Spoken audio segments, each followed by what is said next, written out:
Rise up! I'm the leader of the opposition. Your worship, may I tell my story?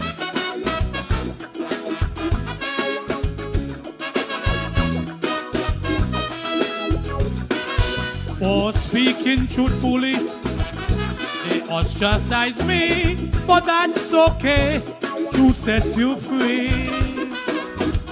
Once my conscience clear, big lies has no fear of anyone, so I don't care.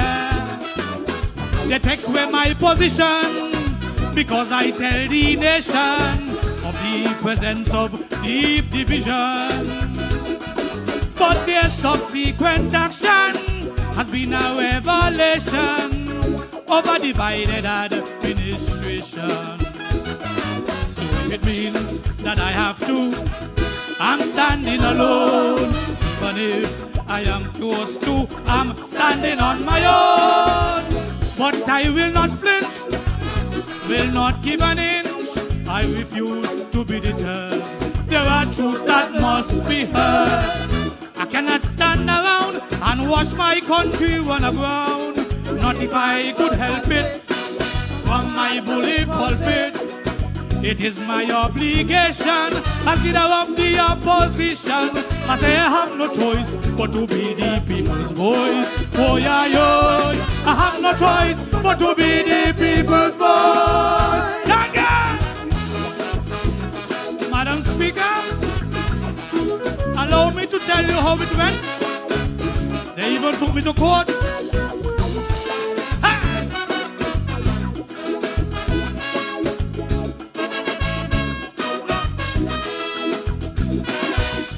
They came real hard at me, even legally, trying to silence me permanently. Against the total run, but my reaction, let them know that I fear no one. We're in a democracy, and that confers upon me the right to question them publicly. Elected leaders must be open to war scrutiny, or they're not fit to govern this country. So if it means that I have to, I'm standing alone. Even if I am forced to, I'm standing on my own. But I will not flinch, will not give an inch. I refuse to be deterred. There are truths that must be heard. I will not stand around and watch my country run aground. Not if I could help it. From my bully pulpit, it is my obligation as leader of the opposition. I say I have no choice but to be the people's voice. I have no choice but to be the people's voice. Ah! Madam Speaker, allow me 5 more minutes. Country above self.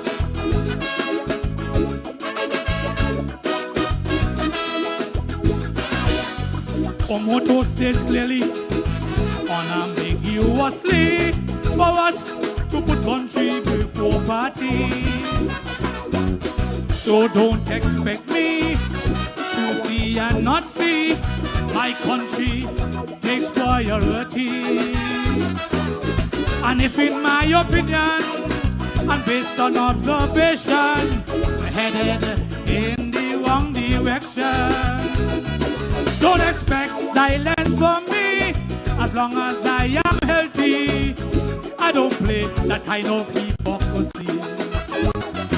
So if it means that I have to, I'm standing alone. Even if I am forced to, I'm standing on my own. But I will not flinch, will not give an inch. I refuse to be deterred. There are truths that must be heard. I will not stand around and watch my country run around. Not if I could help it. From my bully pulpit, it is my obligation as leader of the opposition. I say I have no choice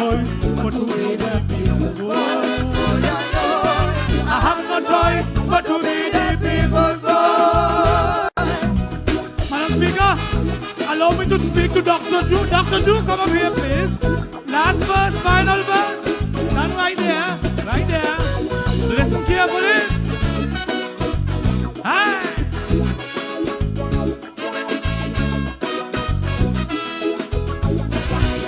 Mr. Prime Minister, as the nation's leader, here are some things for you to consider. For 30 long years, Denzel run the affairs. I think it's time that he disappears. You must act decisively from the man from number 3 who want to put a gag order on we. Tell he and the attorney and my good friend Sam all for me. You don't play that kind of hypocrisy. So if it means that you have to, you must stand alone. Even if you are forced to, you must stand up on your own. But you cannot flinch, cannot give an inch. You must refuse to be deterred. There are truths that must be heard. You cannot stand around and watch them want to take my crown. Not if you could help it from your bully pulpit. It is your obligation as leader of this great nation. You have no choice but to give me that crown tonight. Oh yeah, yo. You have no choice to give me that crown tonight. Thank you. Good night. I love you. I love you. Woo. Nice man. Worship. It please you. I'm finished with this debate. Kaiser! Kaiser!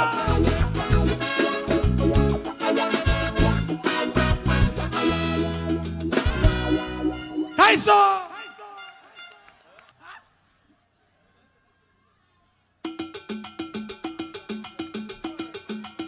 Hey! Kaiser time now. Enough of this. Hey! Right, everybody! It's not going away.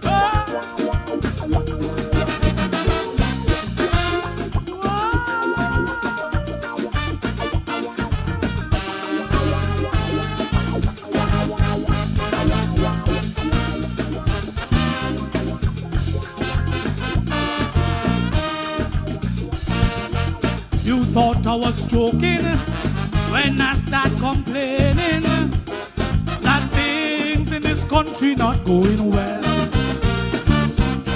You ignored my warning, and instead of heeding to the things I said, you gave me hell.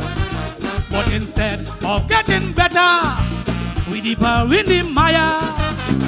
Now the whole ship going under, and all across the country the people unhappy, can't eat, can't sleep, and fearing for their safety. And they crying, things not going well. I can't hear you. Things not going well. Let me hear you, man. Things not going well. Things not going well. And nobody have to tell you now what I say is true, because it ain't only me, and you're feeling it too. There's hardly anybody in this land not catching hell, because things not going well. It's easy to tell, things not going well. Hey, man! Let me hear you! This ain't a Queen show, this is a Calypso show! Hey! Whoop, whoop, whoop! Hey! Yeah, man! Yep. In this federation, so things really not going well. Murder rates are rising, the bodies are wrecking, the country going through real hell. It is clear that what we're doing simply is not working. Meanwhile, another family is in mourning, while some blame the police for the obvious increase. For me, it's Ministerial, without justice there is no peace. And they're crying, things not going well. I can't hear you, things not going well. Let me hear you, man. Things not going well. Things not going well. And nobody has to tell you that what I say is true, because it ain't only me. You feeling it too. There's hardly anybody in this land not catching hell, because things not going well. It's easy to tell things not going well. Rise up! Hey! All them small business crying out, things stop.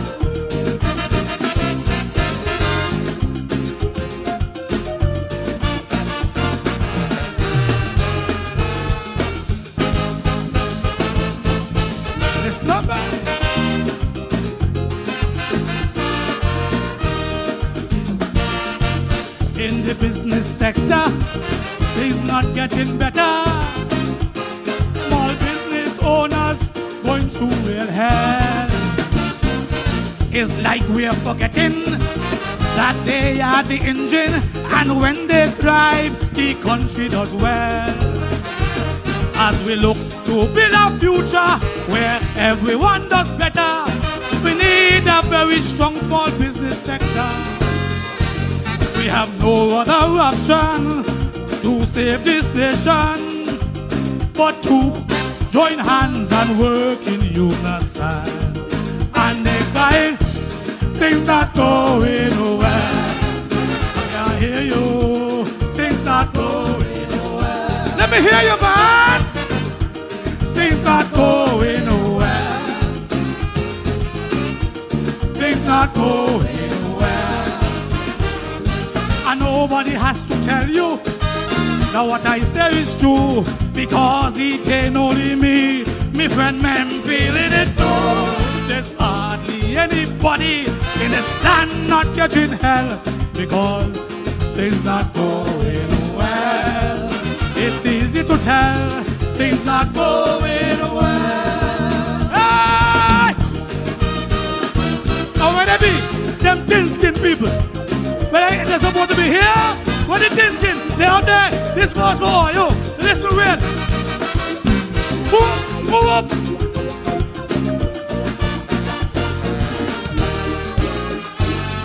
Listen.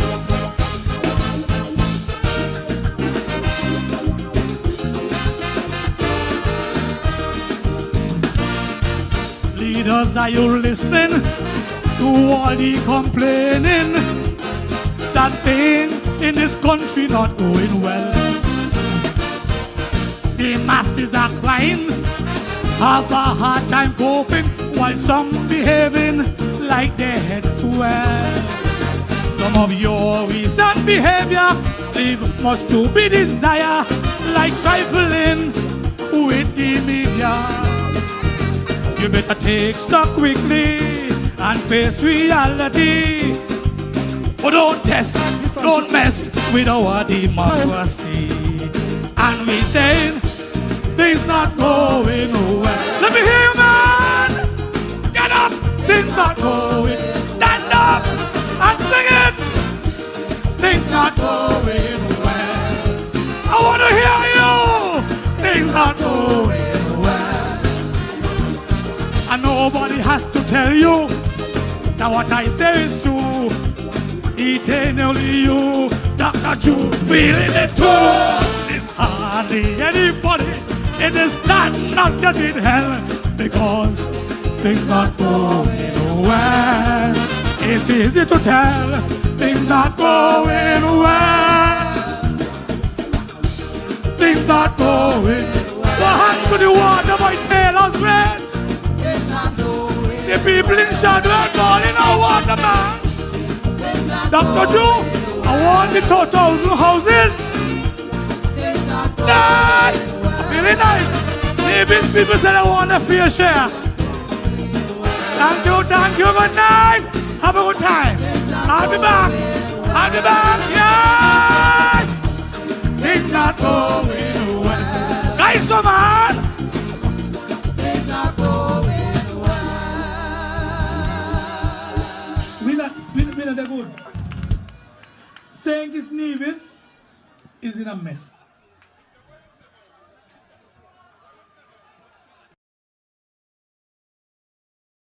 Good night, good night, good night. Happy New Year to all. We're starting the ball rolling. I'm going to drink my island purified water. It's good to be back. And let me say something, people. I made a commitment, and so I am one who like to keep my words. But before I do that, before I start, let me go around the world and come back so you could call your neighbors and call your friends and tell them Big Lies is on live. I want to say good night to my wife, Angia Watley. Good night, darling. My children, Desiree, good night to you. Elikai, good night to you. Caitlin and Kelly. All hope things are well with you guys. My sister Faith Benjamin, how you doing? I know the flu had you down. I hope you're feeling okay. Megan, up in Canada, hope all is well with you. All my brothers, Marcus in Nevis, Shomo, Ivan Simple, was good seeing you the other day. Bernal, down in the BVI. Berlin, in Anguilla, you know you have your hand full down there. And Douglas Watley here at home. Good night to that's my immediate family. And I'm taking my time tonight. Nobody rush me. They tell me not more go on the world. That is the part of the show. And the reason why I said it is that this Carnival gone, it was so amazing to meet some of the people who walk up to me and start talking as if they know me. And you know what they say? I'm one of your fans. I'm one of your students. I'm one of your followers. Whatever word they use to describe the situation. And it was a very humbling experience to see that people, not only in St. Kitts, but out in the diaspora, listening to hear what is happening here in St. Kitts and Nevis, in the Federation. And also, you know, I take on the job as leader of the opposition. It's a tough job. And I understand sometimes why some of the politicians who you elect, when they're in opposition, become so dormant, because it is a very tough situation. Because I am telling you, I am self-appointed by the number of calls I get from people. So it was good seeing my people from outside there, all over St. Thomas, the Bronx, down in Florida. Man, they even come look for me. Good night, Glen Wallins, Packer, Cuba, Pitty, Vicky, my good cousin Adeline, Cuba, Obena, happy belated birthday. Terry, good night to you. And my friends in the Bronx, I was talking about some friends. I got to get their names together. I met them here in the Carnival. Down in North Carolina, my good friend Monica. How are you doing, Monica? Hope all is well with you. How the little dog? Well, I forget the name. In Maryland, we go out to Baltimore. We say good night to Tyle and Aisha. It's Maryland, Baltimore, DC area. Peter Huggins, it was good to have you home for the Carnival, man. Corinne Mussington, was lovely to see you, man. You're looking lovely. Corinne was here, she and her daughter. And the friends at the mission, I saw my good friend from Tabernacle. I didn't see my good friend from Nevis. And Obi, the biggest blogger. Good night to you, my good friend. I didn't run into you this Carnival. You were too busy. And I think you were busy trying to avoid me. But it's all right.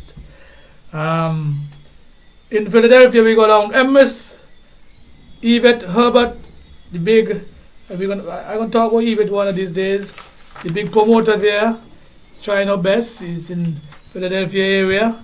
Good night to you. Hope all is well. Atlanta, we said Theodore Allen, good night, Zalin. How are you doing? I hear your nephew, man. Your nephew sounding good singing Calypso. Abby Archibald, good night to you. Then we go down to Houston, Texas, the top. I see you all have some snow down there. All the place is cold up there in the north. But it's cold down here too. Alison Vanterpool, good night, brother. Good to see you in the Carnival. Nat Divine, was good seeing you, and your sister Bernie. It was lovely seeing you guys. Scotty, as usual, good seeing you, my brother. Oretta and Shumbuk. Oretta, I didn't even recognize you're still here. If you're still here, I spot you in town the other day. Oretta and Shumbuk had a lovely wedding, and congratulations to Oretta and Shumbuk in tying the knot. I was there. I was present. Carl, Dolphin down in Bedtown, and good night to all my friends that I met during the wedding who came down. It was indeed a pleasure meeting you guys. Sorry that I was so much caught up with the Calypso. I didn't get to spend some time, but one of these days I get to show you a better time when you're coming to St. Kitts. In Austin, we say good night to Sparky Vanson Brown. In Dallas, Garrett Mercer. It was good hearing that you were here.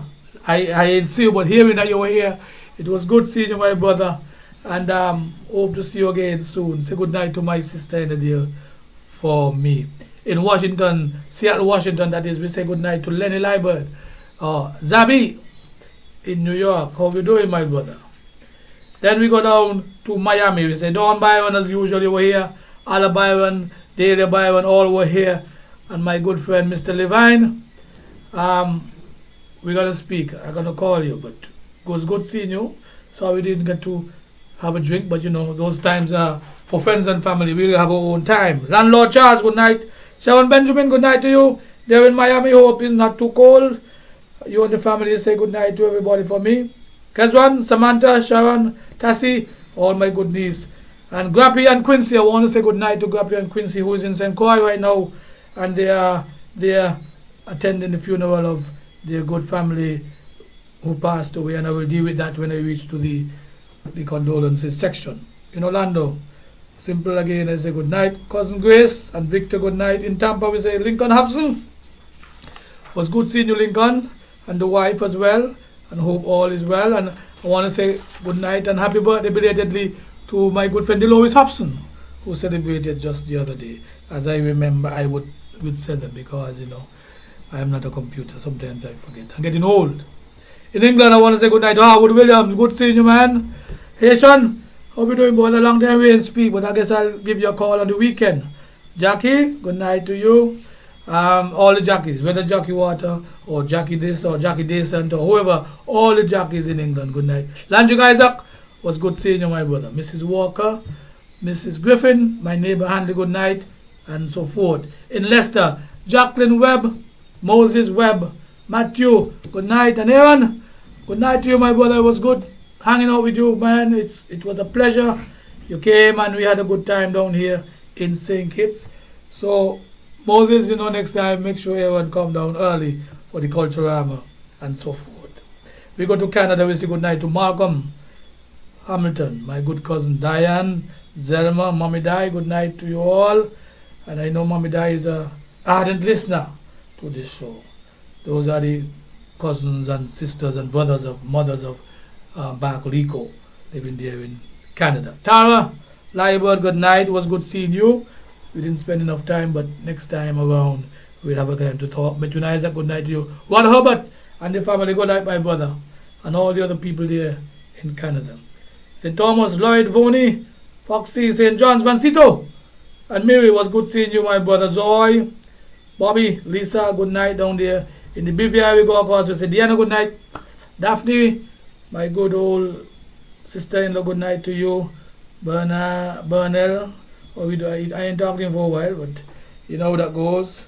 Bridgewater, good night. Maxine, good night to you, my brother. In Virgin God, we say good night to Pops, Rockers, and Mead.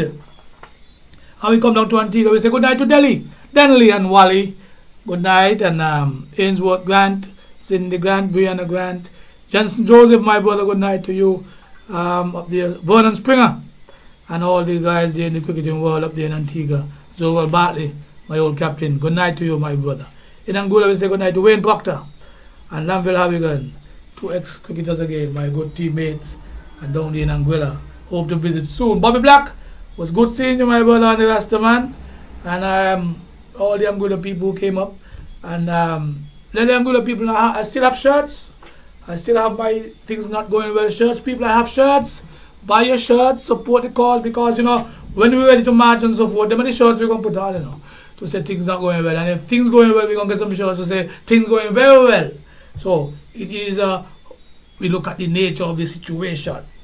In Nevis, good night to my good friend Mem. How we doing? I hope you're holding up good. Mem, Jamie, Kemoy, Kemisha, good night. Hottest, Crystal, Bujo, Dushi, Dangles, Rasta, Weekend, and everybody else there in that outside crew. Good night to all you. Dushi, them boys planning for your boy. They're planning for your boy. Come like I'm going to come over to help them. We can say that Weekend and Rasta running, so I might have to come over to help them out there. Miss Vahan in Brick Hill, good night to you, Brick Hill. My good friend over there, the Pork Fest people, good night. And I want to say condolences to the people over in Brick Hill, losing a good friend, and I'll talk about that later. The Shona Keynes at Four Seasons, good night to you. On the Rock, Plug Eye, Dan, Reese, Shanice, Keston, the lady with the nice toes there, and the rest of the crew there at the On the Rock Bar. We must, by a long time I see you. Good night to Choi, my good friend Choi, good night to you. Good night to the Honorable Premier over there in Nevis. And the people don't get vexed when I call him the Premier, but hey, Premier is my friend, I got to say good night to him, Premier. Even if you have your differences, the Premier is my friend, I got to say good night to the Premier. And all the good Nevis people over there, them guys down the range, good night to you guys down there, and everyone else. St. Kitts, all my fans. All my fans. I can't even say Tan Tan, good night to you. Ta from Boys, good night. Miss Rose and everyone else, good night. And somebody met me yesterday and said, Mr. Wally, I don't miss your show. But good night to everybody else. And we just went around the world. And so I like to do that because it gets me in the groove, it gets me in the mood to come and deliver and speak about the issues. So sometimes when you see me go around the world, it's just a matter of warming up. You know, as an athlete, I know to warm up, and if I come in off the long run, I have to stretch properly. Now we go to birthdays and condolences, and these birthday things. Douglas Watley, my brother. Dedra Small, my good friend. Catherine James, my mother-in-law. They're all celebrating on the 28th. That's next week. I won't be on, so I just tell him to big up Dougie and my good mother-in-law Catherine James and Dedra down in St. Thomas. Happy birthday when it comes. Then we go back to the people who celebrated. Cow, watch your back. King Michael of Waterworks, happy birthday to you guys. Happy birthday to Mrs. Jew, Prince Jew, the First Lady. You celebrated. I sent my regards. I hope you got them. Happy birthday to you. You're becoming one of us now. You're an outsider. You're a CARICOM member. You're one of us here in St. Kitts Nevis. And I so like you. I love you as a First Lady. You bring some class to the office. Then we have Denzel Douglas, good night and happy birthday belatedly. And some people say, oh, we got Denzel Douglas name for. Good night, Denzel Douglas. They call you the boss. Good night to you. And you realize, Denzel, the birthday means you're getting old. So it's time you pack it up and go home. I'm telling you, pack up the guns, you're going out on top. Don't stay for them to mash up anymore. Go home and then somebody else take over the reins. Mr. Douglas. Mark Brantley, belated birthday greetings. The Turkey Killer, the #1 man in terms of celebration here in St. Kitts. Now we go to condolences, sad time. Mrs. Grant from village, but she lived in Cairo for years. She was married to my uncle, Valentine Grant. I wanted to send my condolences to the family, Val and everyone else. She has some children there, my good friend who work at National Bank, Ava, and so forth. I want to say condolences to the entire family. Miss Grant was a very, very, very nice lady. And we had a good relationship. We spoke every time we saw each other. And she was kind to me as a nephew-in-law. Good night to condolences to Bristol of Old Road and the family, Admiral, #1 in the #2 business. Unfortunately, I didn't even know. It's when my good friend Ava told me she was coming for a funeral. I didn't realize that Bristol had passed. So Warren, brother, and so on, my condolences to you guys down there in Old Road and Sandy Point area. And then I want to say a special condolences to the 5 who lost their lives so tragically across the Sandy Point stretch there. That was an unfortunate situation and something that we need to really sit down and talk about to see how we could cut down on some of these accidents on the road that is taking lives in this federation. I want to also say condolences on the bypass accident. I didn't even realize until last night that one of the guy, well, the guy who died, it was a guy and a lady, a young lady. The guy was a good student of mine in my class. And I really want to say condolences and send our sympathies to the family. He was a very good student and very helpful and quiet, very unassuming, but he was a nice going guy, and I didn't know. I'm sorry I didn't, because if I knew I would have made the funeral. I lost a good friend in Nevis, Warner. Mr. Warner from our Brick Hill, as I was saying to the Odyssey family and Brick Hill family. Warner, who was a dialysis patient for years, lived in Anguilla. Very good fellow, friend of mine. And unfortunately, I didn't get to see him in his last days. Because we didn't know. We don't never know. And so, to the family of Mr. Warner, I want to say, be strong. He was a good man. He will be missed. And he was a fighter. The little baby who lost his life in the accident there to us, I send condolences to the family also. And Denzel Bowers in St. Croix, that is where Guapi and Quincy went to. Denzel Bowers, the father of Joan, for Gwen, my condolences to the family. And I want to also say again in this medium, condolences to the Bugner family, the fallen soldier, the head of the foot soldier fraternity. Nobody did it like Bugner. And we will miss you, my brother. We already missed you and we'll miss you. And last but not least, and I know there are more, but we have to continue, Dr. Simonette Williams. Simonette Williams, a bright student, a different student. She was a good doctor. And I say a good student because she was my student. And she was one who would always challenge and always have something to say, whether it's in support of our gains. And it's unfortunate how she lost her life. And that is something that we definitely have to look into because, I don't know if it's coincidence, but she came and she made her claims about not getting paid and boom, she passed away. And I'm not saying, I'm just suggesting that the powers that be look into the cause and the reasons and bring some closure to that situation, because I wouldn't want that happen to anyone of my family member, and so I wouldn't want it for anyone else.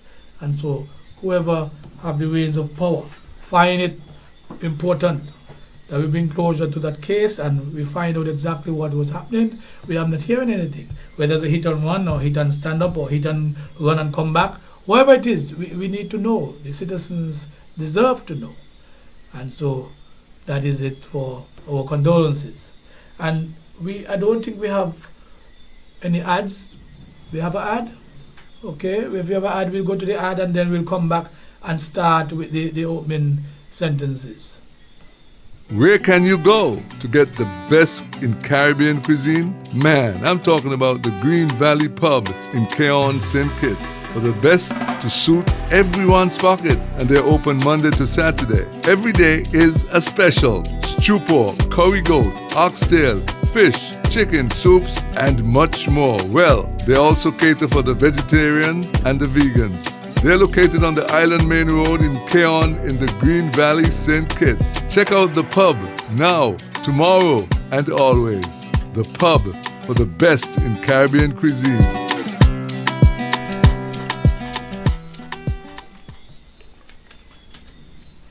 Okay, we're back, and as I say,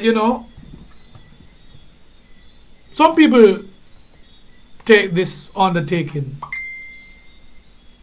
as a joke. Some people take it seriously. Some people take it lightly. But I'm saying to you that what I'm doing here is no joke. And I take it very seriously. Because if it was a joke, I wouldn't be here tonight. But January, I said January can pass and we don't have a state of affairs to start and speak about what transpired and what is going on in our federation. And so I take this undertaking very serious. And even though sometimes I come and I say things in a jokey way, in a way that create memes and so forth, that is how I teach. And anybody who knows me know that is how I deliver. But pay attention to the substance, the information that I bring, and I would highlight certain things tonight to show you that when I talk, I'm not just talking. And I try to do my due diligence and my research to make sure. And I want to start out in my introduction tonight and speak about the end of year. And I have a note here, end of year, Carnival, budget, more Carnival. And so I want to start out by saying, big up to all the winners. All the winners. And I think for me, the biggest winner for me was my wife's daughter, my stepdaughter, Caitlin Wilson. Yes, I think that what she did is not something to sneeze about. To me, it was an achievement that we should take and celebrate and give her flowers now she's here. That she won the teenage and went on to the Hainsmith outside of St. Kitts. Now she's not the first to win teenage and Caribbean teen. I remember way back when Jasmine, my classmate, Cook did it. But what I'm saying is, her first two pageants, and she won hands down.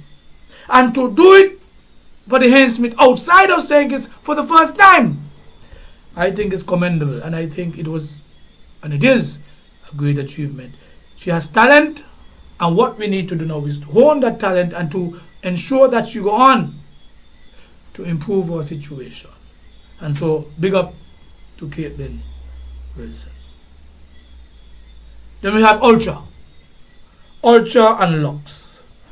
The rivalry is great. And everybody speak about who is the better troop and so forth. I am not into the troop politics, but I love it. I love the competitiveness and the competitive nature. And I hope people see it for what it is. Competitive. And somebody going to win and somebody going to lose. And so I want to big up all who played mass. And I could tell you there were some costumes out there worth a second look. There were some beautiful costumes out there worth a second look. And I don't care who want to talk about what they have on and so forth. I love to see my black, Caribbean and American women in their costumes on the road. Who don't want to see, let them turn their eyes and stay home. But I like to see my beautiful black people expressing themselves, looking all pretty on the road.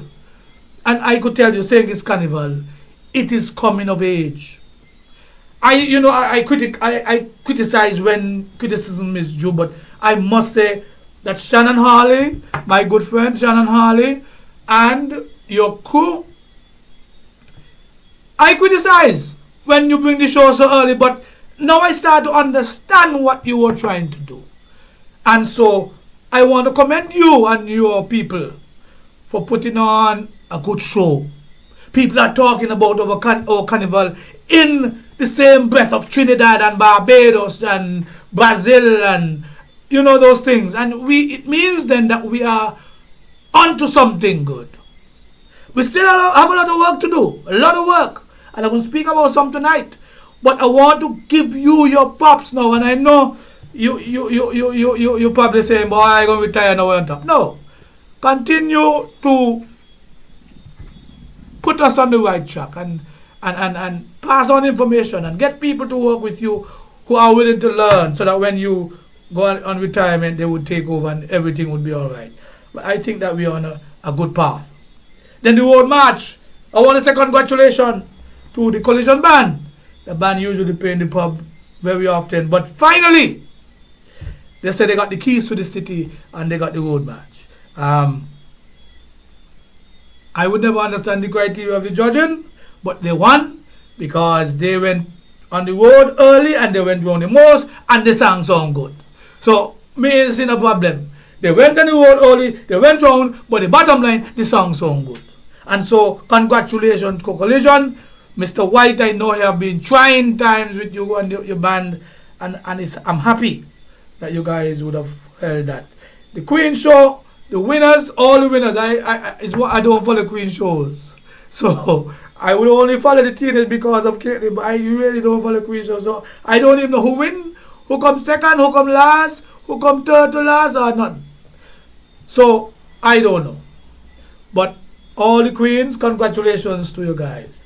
The Calypso show, the big show, I want to say congratulations to Juicy, the man who say he's a real man. The judges said that you won, and so I always respect. I can abuse and I can cuss, but I always respect the judges' decision, even though when I look at the charter judges, I know that I didn't have a chance to win. But congratulations, and I think the reviews were that we had a good show. The show was good. You know, while most people believe that I won, that is not the case for me. Congratulations to the young man from down there, and I know Dr. Shomel Ju can call me tomorrow and tell me, oh, this and that. We need a new deal. Yes, we need a new deal and a lot of things in St. Kitts and Nevis. So, when things not going well, you would need a new deal. So, congratulations to Juicy. I want to say, though, that the others, Miss Independence, Jackie, I want to big you up for 50 years of doing this thing. My good friend from Sandy Point, Karen, the young man from Davis who came first one of last year. What his name is again? Sam Amal Kamal. Yes, Kamal. And there's one more person that my good Kenyan girl now, Diva. I want to say congratulations to you guys. And Kibi, yes, for putting on a good show. The band, Grandmasters as usual. But the good thing of what I like is that people came out. And so, if it means that Big Lies came back after, I go in and out, and people come out to hear the controversial, and Juicy could bring the people from thing and so forth, that is the idea. And yes, we can abuse and say who win and who lose, but let me tell you something. I don't dwell on things for too long. This is January done, and all I want now is my money. So tell them come pay me my money, they don't pay me yet, that's all we want, and let me move on. That don't go on behind me, we gonna talk until we ask boss. I don't get me licks from Juicy, and so it's time to go back to the drawing board and come again. And I listen to everybody who criticize and so forth, but I'm moving on. That is me. I ain't dwelling on nothing in the past. Even though Wex, me ain't gonna dwell on it. So I want to say big up to all the people in the Calypso. And I have a note. I think it's time that we take the politics out of Carnival. I don't know how it's going to happen. Because, you see what happened in the Calypso? And this is politics. You in a meeting, then bagadam, somebody come with some nonsense. That they want you to sign a paper. I long me and him hear the word for a while now. Some kind of dandom, some kind of thing there they bring there. So we must sign. Because what? Addendum. Sign it to say, well, we can use certain language and we can this. Like almost like people say a gag order. And we say, what is this? And what I love about it is that me, as people believe that I'm the controversial one, me not have to say nothing. The other Calypsonians, them was so vocal. The young Calypsonians was so vocal. And they said, no, where are you going with that? And so, I want to send a message. Mr. AG, the man from number 3. Oh, you keep all your hands off of the people, politics off of the people, Calypso. Keep all your politics to all your constituency and all your government. But don't try to interfere. And I think that was distasteful, and I'm happy that the Calypsonians stood up. And I know we're going to talk about everything. Right now, this year, 2025, as it get closer to elections, I talk in everything. I ain't holding back nothing. So tell the AG and the man from number 3. And the man from number 3 used to sing calypso. And he used to show out on people. He said me sing junior rendition and says also about a tune and say this and that. And nobody ever said anything. Well, how come now you want to come tell people what to sing and how to sing? And I believe that these guys would go all out. I believe, me personally believe, that they would find judges. I know some judges who judge.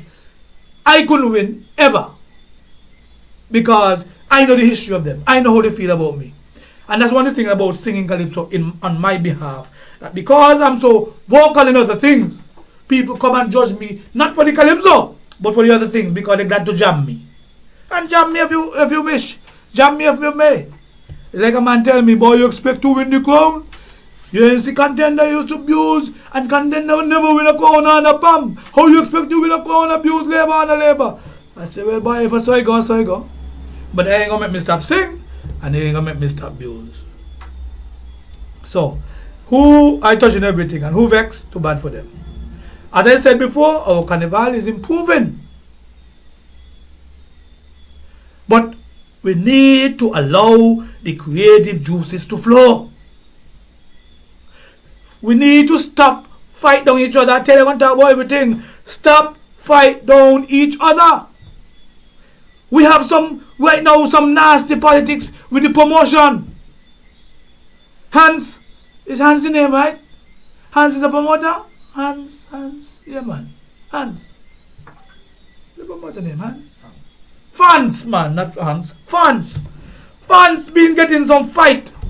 Fans got to be a strong man. Since last year Carnival, fans been getting some fight. And it's not right, it's not fair. Fans need to get his fair share too. Fans didn't send me out. I don't last I see fans. But I could just watch and hear and listen and observe and know there's a fight. Some people are saying that the minister of Carnival is in the ambassador corner. What's his name? Teo. So it's like, and I'm saying, hey, everybody got to eat, man. I don't mind. Teo is my friend, and Teo got some good shows, and he had a big show. But let fans strive too. Let fans strive and do his thing too. Big Steve come up as a young promoter, and Big Steve getting fight. Oh, what we dealing with, man? This country is for everybody, not some people. We can't be continuing them nasty political division and kind of hating one another. Big Steve try. And never want to fight down Big Steve. Man, let all of us get together and everybody eat a bread. Not some people want you to think flop and some people want to put up obstacles so that you can't get through. And these are things that we probably need to fix in the carnival to bring up some equity in all the different aspects of. We still have the Banwa. But that will never change because it's competition. But I don't want people to facilitate in it in terms of the people who run the culture, who run the carnival, who run the ministries. Because the criteria of the World March is still an issue. And I find, and I said it earlier, asking World March contenders to release a particular time, I find that is a bit unfair. I could understand if you say you have a registration period. So, like Calypso, we have a registration period. You have to register by a certain time. Then you have to sing in the tents and you have to be there to eliminate. I could understand that. But for the band, you should not be telling a man that he got to release a song before a certain time.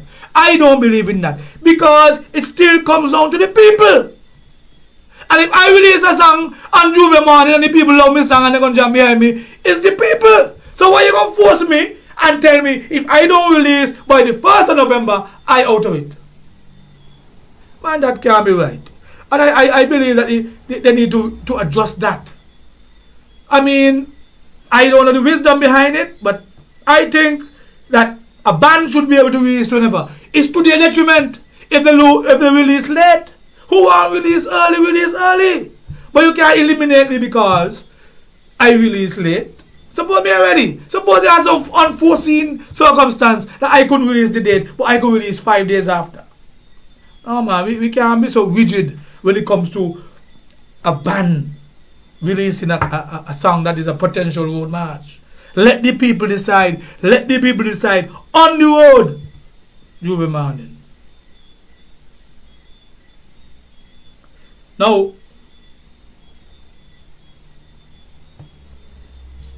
the boat owners, the people down at the, and I'm touching on these things because we're looking at Carnival just gone. The boat owners were crying out.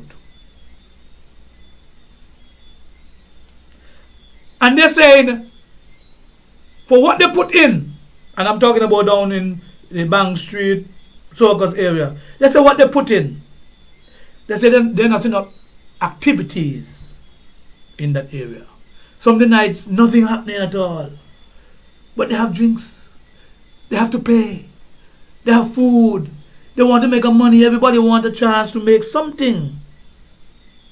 And some people believe that is so because they are protecting some of the promoters who are having functions elsewhere. And I am saying again, that is wrong. If you promoter having something elsewhere and you coming down here and you have a fitting, man, provide entertainment for the people who paid for the spots. Provide entertainment for the people so that they could get a sale too. Who want to go up Connery, who want to go Frigate Bay, who want to go Nevis, let them go. But you should not deny the people a chance to make money. And I think that they need to look into that. I mean, maybe we need a place like St. Martin where we have one area and we have all the activities there, and that's a city like a little carnival village where people can go and think. Maybe it's something that they need to look at and so that people could get value for their money when they don't put in so much time and effort. Now, it was also good that there were no major incidents.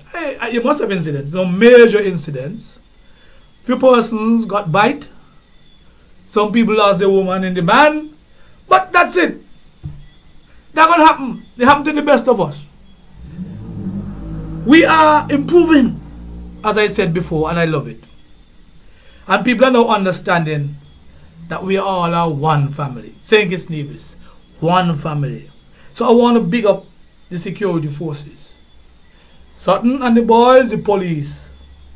I want to big up the soldiers. I want to big up the marshals. I want to big up the private security. And everyone who made the street activities and the entire carnival a success. Those the wardens and everyone else, I want to big up and give yourself a pat on the back. I think you guys did a tremendous job this year in making everybody feel safe and everybody had a good time. The last two things I want to talk about for my introduction is traffic accident. Everybody is becoming concerned and worried. Oh, and this is my trophy here. This is my my first run-up trophy. A big like a come king, but it's the first run-up trophy. This is my trophy here. So if you see trophy here, I just show you now my trophy. Now, traffic accident. And I listen a lot of talk, and people say, big reasons as to why they believe these accidents are happening. And I could tell you that a number of issues, I believe, contribute to it. I think the roads are new in terms of under the former administration. The entire Island Main Road was resurfaced. Now we have in St. Peter's Road and of course by the bypass there by the airport being resurfaced. And so if you want to say better roads than we have with potholes, would encourage people to drive fast. We're talking about human beings. And so, I want to urge these people to slow down. But we have faster cars. These cars that we're getting now are much faster than years gone by. And so, better roads, faster cars. What's going to happen? You're going to have more accidents. And that's why people have to slow down. We also have recklessness. Let me tell you one of the major things I believe contribute to this accident.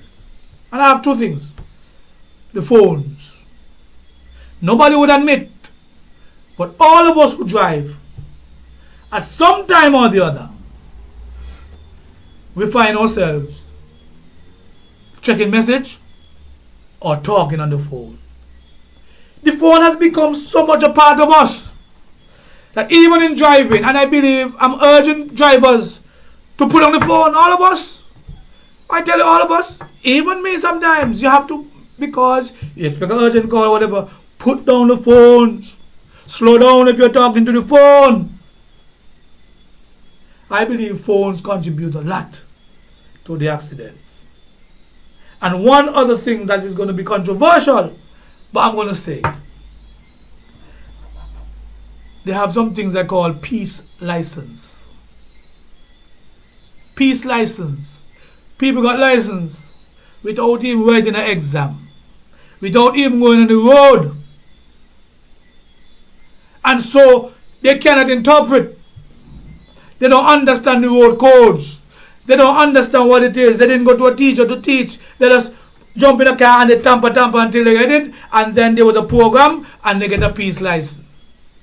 And all this thing is compounding the whole matter of the traffic accidents we're having. It's frightening. And I'm urging people to slow down. Saying it's small. Leave is small. We ain't going nowhere. If you late, you late. If you leave early, you early. That's good. But let us slow down, man, on the road. And the last thing I want to say in my introduction is the issue of the liquor license. We need a better system. Every year since I'm into business, a bar owner, I cuss. That every year we go to the courthouse, we stand there for hours, all morning, to wait to hear your name call, to go into the court, take a piece of paper, and walk back out. Nobody asks you any question. You don't have to answer anything. Just go in, identify yourself, you got your ID, that's you. You collect it from the magistrate and you go back out. Them things there, I got them archaic things. You should not be losing an entire morning just to pick up a piece of paper, man. I think we could do better than that. This year, I recognize there are 2 magistrates. And so, try to improve. I don't know if there's something in the law that says you must show up in person physically to take it from the magistrate. But if that is the case, let us amend that law and have Inland Revenue just ship out the thing to us, just like the business license, and we go and we pay. If there is an offense that has been committed, then take the way of taking the person to court for the offense that is committed. But I shouldn't go and waste a whole morning just for a piece of paper. And I said, make a note, this is modern day, man. We ain't back in the Stone Age. We got to start to embrace changes because things are changing around us. We move from a typewriter to a computer to a cell phone. We are living in the year of transformation, the years of transformation. And we as a country, if we're going to move forward, we have to accept the change. So when we're talking about land registry, what is going to improve, doing business in St. Kitts, all these things we say we have to improve on. The police now could go on the phone and get information. And we are saying we have to improve on. And these are things that I say we must embrace. And so, as I finish my introduction, we're going to take a small little break. Where can you? And we'll come back. go to get the best in Caribbean cuisine? Man, I'm talking about the Green Valley Pub in Keon, St. Kitts. For the best to suit everyone's pocket, and they're open Monday to Saturday. Every day is a special. Stew pork, curry goat, oxtail, fish, chicken, soups, and much more. Well, they also cater for the vegetarian and the vegans. They're located on the Island Main Road in Keon in the Green Valley, St. Kitts. Check out the pub now, tomorrow, and always. The pub for the best in Caribbean cuisine.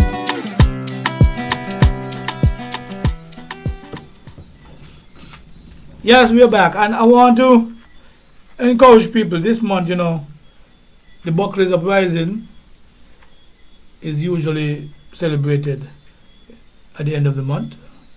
I want to encourage people to go up to Buckley's and celebrate with the organizers, the Rastafarians and the different groups, because you see that era, that is the time that's changed a lot of what's happening, of course, not only St. Kitts, but of course the Caribbean region. A lot of people don't know that the Buckley's riot is what triggered a lot of the riots across the region. And they were fighting for better health care, education, equal education for all, better wages, housing, being a part of government, being a part of the development of the country, lands, everything else, equal opportunity. And it started at the Buckley's Uprising. St. Kitts again. So we have always been trendsetters. And so when you hear people want to shut you up for talking, that is not the nature of us Kittitians. We are trendsetters. And that is why I'm not going to be silent if you are elected to government. When you are elected, you should be held accountable. Well, let me see what the birdies say. I can come back to the same elected thing there. What the birdies say? Well, I want to know, and somebody please tell me, please help me. I want to know what is going on at the port. A birdie tell me that is like they're doing it again. It was Kenja first, but now it seems as though they're going after Moiler Box. Moiler Box, boy, I tried to call you. I want to know what is happening up there. I don't know if anybody could help me, but it seems as though at the port, they want to go after my partner, Mr. Freeman Moiler Box. They're pressuring him, I understand. I hear somebody up there want to take away his vehicle. Moiler been up there for years. Moiler been up there for years. Moiler drive an old car for years. So now Moiler get a chance to drive a new vehicle. Moiler ain't good enough. Is Moiler there on the board? Is Moiler that tell us when the box them come in and when they come in? Moiler is the operations man. So if anybody know what's going on, tell me. So the birdie come and the birdie flew in late this afternoon. That's why I put it up top. Say, boy, what's going on with your boy Moilo? I said, me know what's going on, but I won't find out. These people ain't easy at all. But the birdie is back in circulation. The birdie say, more generators came in up the port. Hey, Moilo tell me or not, because I'm talking about the port. Hey, Moilo tell me. But they say more generators come in. So the generators that we went in, they say more came in. Boy, I telling you boy, them kickbacks got to be sweet. Them kickbacks got to be sweet. The generators come in. We can't buy generators, but we could rent generators. I tell you boy, them kickbacks really sweet. And I going to tell me hush me mouth. Well, I going to investigate this because I want to know what's going on. They talk, they tell us, but we know we get more generators. More generators mean more money going to be spent. And more money spent mean more kickbacks. The birdie say again, big lies. Boy, you're something else. The birdie say big lies. National Bank. The body say anybody could tell me National Bank did not even give a calendar. Ah, you what say? Social Security got calendar, this got calendar. There's a National Bank. I ain't even came out this week. But up to when the body circle, the National Bank ain't even get a pen, a calendar for Christmas. The shareholders are now holding their breath. They're also waiting to see what the share is going to be like. So I want to know what is going on in National Bank. Because, what I realize in St. Kitts, Kittitians afraid to talk. They're afraid reprisal. They're afraid victimization. They're afraid to say what is going on. So they take the debt like a sheep. Until some of them end up outside looking in, they lose their work. Even though they try to be nice, they lose their job. And then is when they want to make noise. But the people in National Bank who are feeling the squeeze need to speak up. Because when I talk, they make it sound as if, when I say me jealous, me grudge, me this, me that, all them name there, and that not me, because me not jealous nobody a thing. But one thing I could tell you, and I try to be fair, if you are going to get a government job, you have to be accountable. This is what I say again. If you are going to be elected by the people, you have to be accountable. Let me tell you something, And that's one of the reasons why I tell, well, my family know, but my friends and them. You see this case with Carnival? I will go to the bitter end. I'm not backing down. You know why?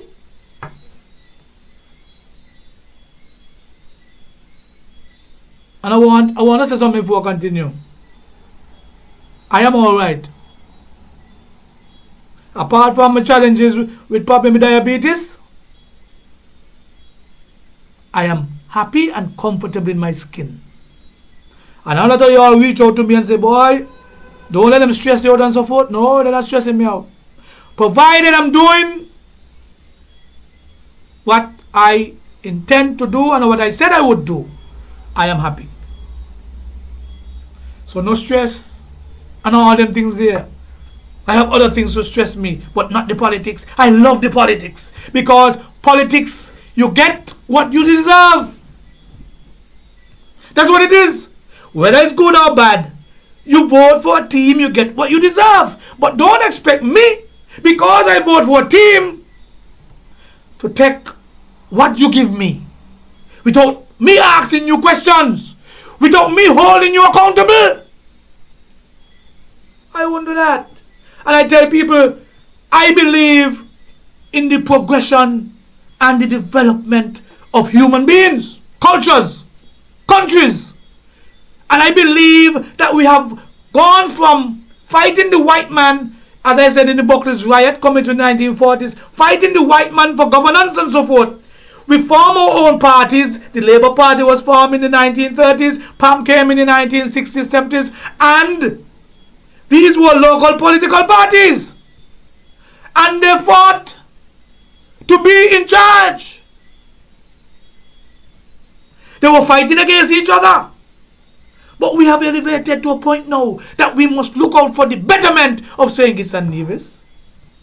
And so when a man put up behind in the ear, or a woman, and say, I want to be an elected member.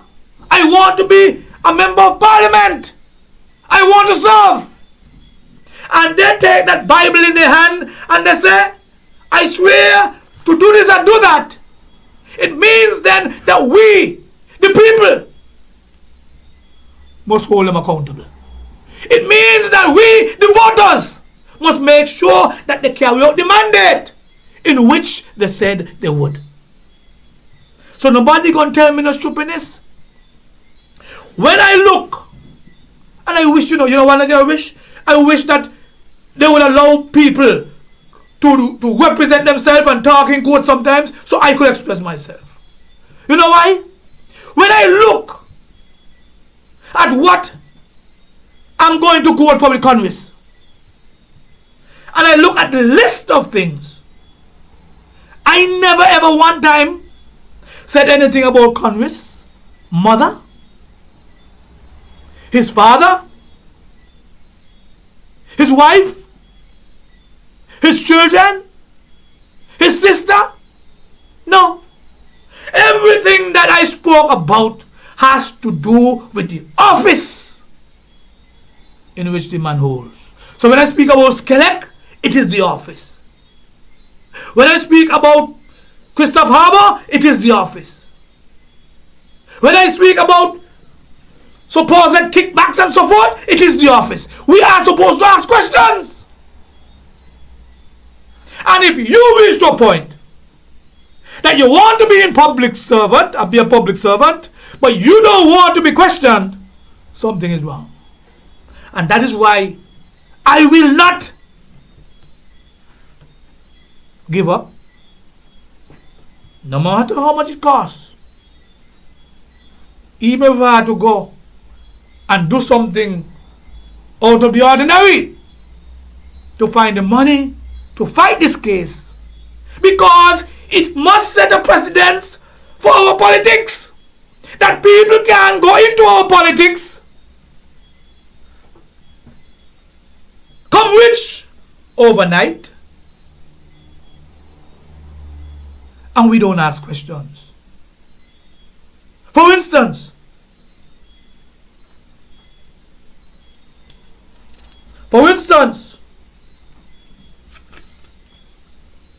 if we had to use and we expose and we know the information, some of the richest people in St. Kitts Nevis are the politicians. You hear what I say? Some of the richest people in St. Kitts Nevis are the politicians. But when you look at the salary that they are making, I mean, math's not so bad. I believe I'm a very good mathematician. It's no calculator could take their salary, whether per month, per year, or whatever, and reach the millions that these people would have accumulated. But we sit back, and it's like we're saying, it is okay. It's like you're saying, it's okay for them to thief. But while the supporters home, while the foot soldiers home, while the small business home, while people got to get 250 to support them, because things are rough, things not going well, and you want to tell me that I'm supposed to be quiet? That you're supposed to be quiet and not ask these politicians a question? And that is the nature of the beast. That is the nature of our politics. That we must and should be able to ask hard questions. I listen to Dwyer, and I love listening to Dwyer because he was there. He knows the ins and outs. He knows what's going on in there. And even though people say, well, he was there, he must be accountable. No, he was there. He's not there anymore, but he knows. And when Dwyer spoke about, when he touched on Kittishon Hill, Christoph Harbour,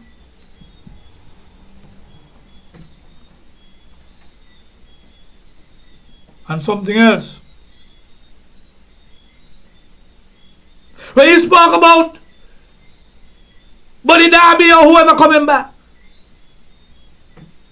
These are serious things that we must ask questions about. La Valley, money gone. Beacon Hills, money gone. And you shouldn't ask questions.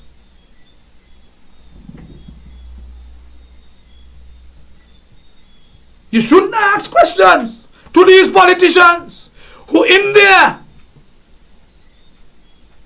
They have people going to politics, broke, or student loan, or this, and come out filthy rich. And we shouldn't ask questions. And it's not only about money. There are other things that we could ask and question politicians about. Because, as Doyle say, when some people get some jobs and they go overseas to represent the country, they must do it in good faith and it must be the interest of the people and not themselves. So when you go in a room and they put you up in a 5-star hotel and they give you this and they give you that and you go in and you start to negotiate and you just give up because what? They treat you so nice. And we, the citizens, continue to get the shitty end of the stick.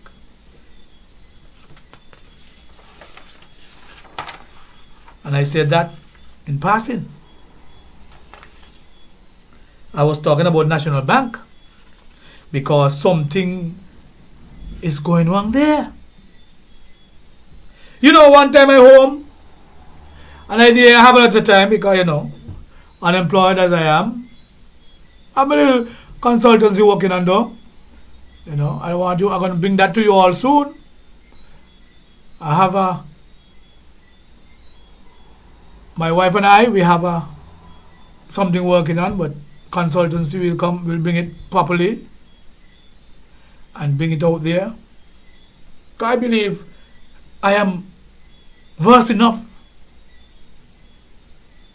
Think of have enough qualifications and experience to teach a man or two how to win a seat somewhere about. I don't help people win seat, even though you don't say no, and all kind of people don't say no. Me don't put people in the government and take them out. So me know that go.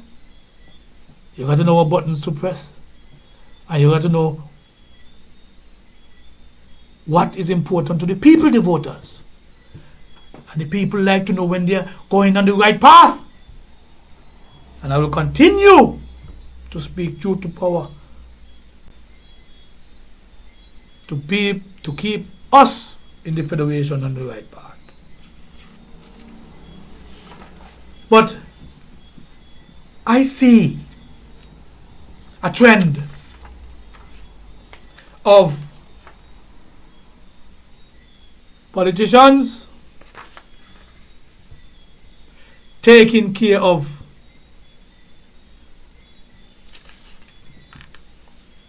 the haves. The haves are getting through. And that's the painful part, that they have not are not getting through. And the last thing I want to speak to on this particular area, things to do. A lot of things in St. Kitts to do. But I'm going to touch this and then we're going into the meat of the matter, some of the politics that's happening. Public works again. There's a pothole in Keys. A pothole in Keys by the church. There's a hole in Mansion under the bridge. There's a hole in Connery. And I want to say, a lot of people for public works, whether they work roads or they work wherever, they traverse this road every day. Every day. And you want to tell me when they come to Keys, they realize that a whole day that we got something got to go to the road and come back in and that could be patched easily? You believe that some people have to go on social media to get some things done?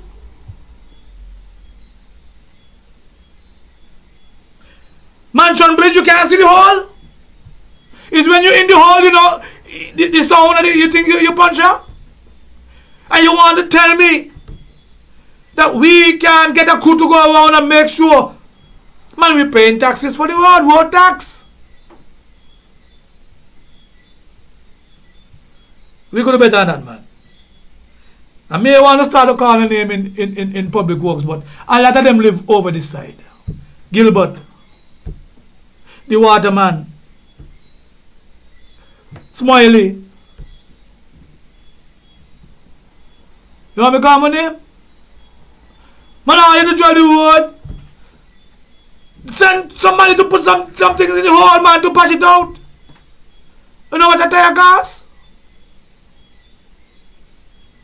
And I'm saying, these are little things seem simple. But when you get damage, and God forbid, we don't want any more fatalities, and this could cause a fatality because people stay off the hole to save the car and come into you. And all you have to do, show something in the hole, patch it out.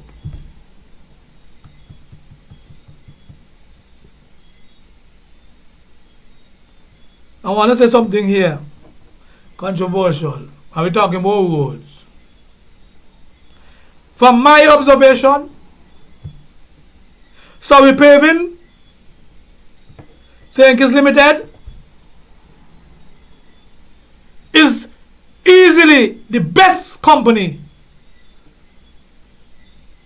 on asphalt roads. And I believe the government need to take advantage of that. Stop playing politics. And if you want good roads, Surrey Paving should always be not the only choice, but they should always be considered to be a part of, because their track record speak for itself. Not saying they're perfect, but they're much better than the other people who are trying to do roads.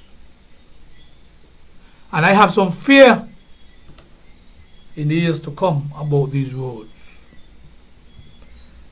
And as a result of that, I will take a break and we'll deal with some of the state of affairs, the affairs in the Federation, when I come back. Where can you go to get the best in Caribbean cuisine? Man, I'm talking about the Green Valley Pub in Keon, St. Kitts. For the best to suit everyone's pocket, and they're open Monday to Saturday. Every day is a special. Stew pork, curry goat, oxtail, fish, chicken, soups, and much more. Well, they also cater for the vegetarian and the vegans. They're located on the Island Main Road in Keon in the Green Valley, St. Kitts. Check out the pub now, tomorrow, and always. The pub for the best in Caribbean cuisine.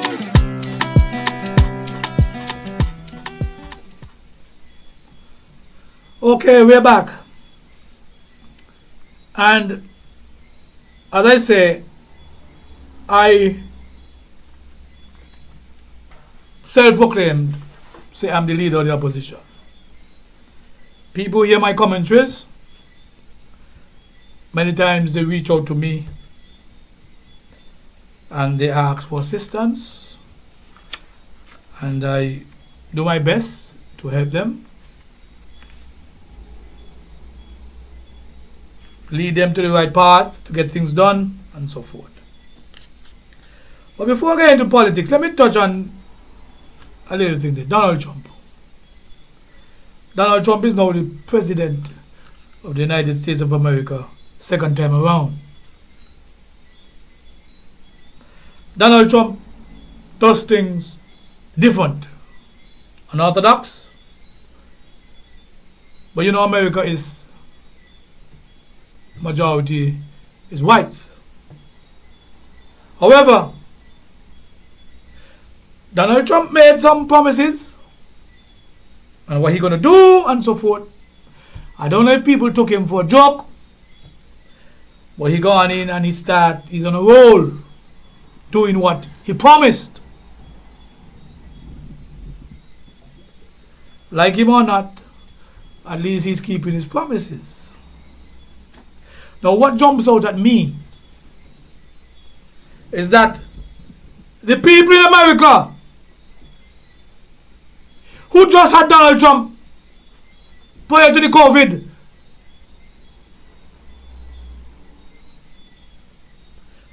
knew what Donald Trump was about. They knew what Donald Trump was about. Donald Trump lost because I believe of the way he did things. But when they compare Donald Trump to the Biden Trump, Donald Trump to the Biden time, they are now saying, hey, the people like they're saying, it better we go back to Donald Trump. And so, only a few days into, and I realize people are heeing and hawing, but they know what they were getting into. They know who Donald Trump is. And so I don't see why some of them would be surprised. Because they know who Donald Trump was or is. I say that to say, in our local politics,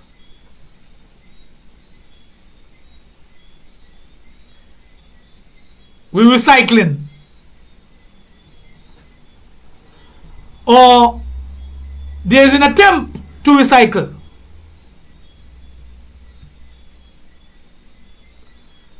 And I want us to pay attention that if you thinking that Donald Trump got ease up, knowing that you knew what he was going to do before he got in. When we look at our local politics, I remember hearing somebody say they prefer to put in a thief because things were better. We must be mindful. My argument is, I don't think that we should settle for less. And I am one who believes in moving forward, moving on. And if we can find new blood, new leadership, that we are willing to go back to people who would have looted and plundered the administration of St. Kitts and Nevis, the government, for the last 25 years, then we going to be in the same boat like the Americans them. And I am one who is saying to you, and I'm going to say it with no water in my mouth, I don't think that we should ever think about going back to a Timothy Harris. I don't think we should ever think about going back to a Denzel Douglas. I believe we should be out here looking for new blood, new leaders to take us forward, giving other people the opportunity to lead instead of recycling. Because I am one who believe if you're in government, you should never lose. And the fact that you would have lost your seat, go sit down. That's a home seat. And that is why Dr. Jugon have a handful. Because he got people in there who after his seat. Now I only make a comparison because when I see what happened with Donald Trump, I am wary about what could happen to us here in St. Kitts and Nevis. And I believe St. Kitts and Nevis, we have enough scholars, we have enough people who understand politics to take over instead of going backwards. Lest we forget those dark days. And even though you think you have more money in your pocket, is that only thing that would define us? Don't we want to be comfortable and happy? Yes, we all want money. Money make the mayor go. But I believe, and I heard I think it's Dwyer again who said it. Sometimes we don't want to build. We want it now.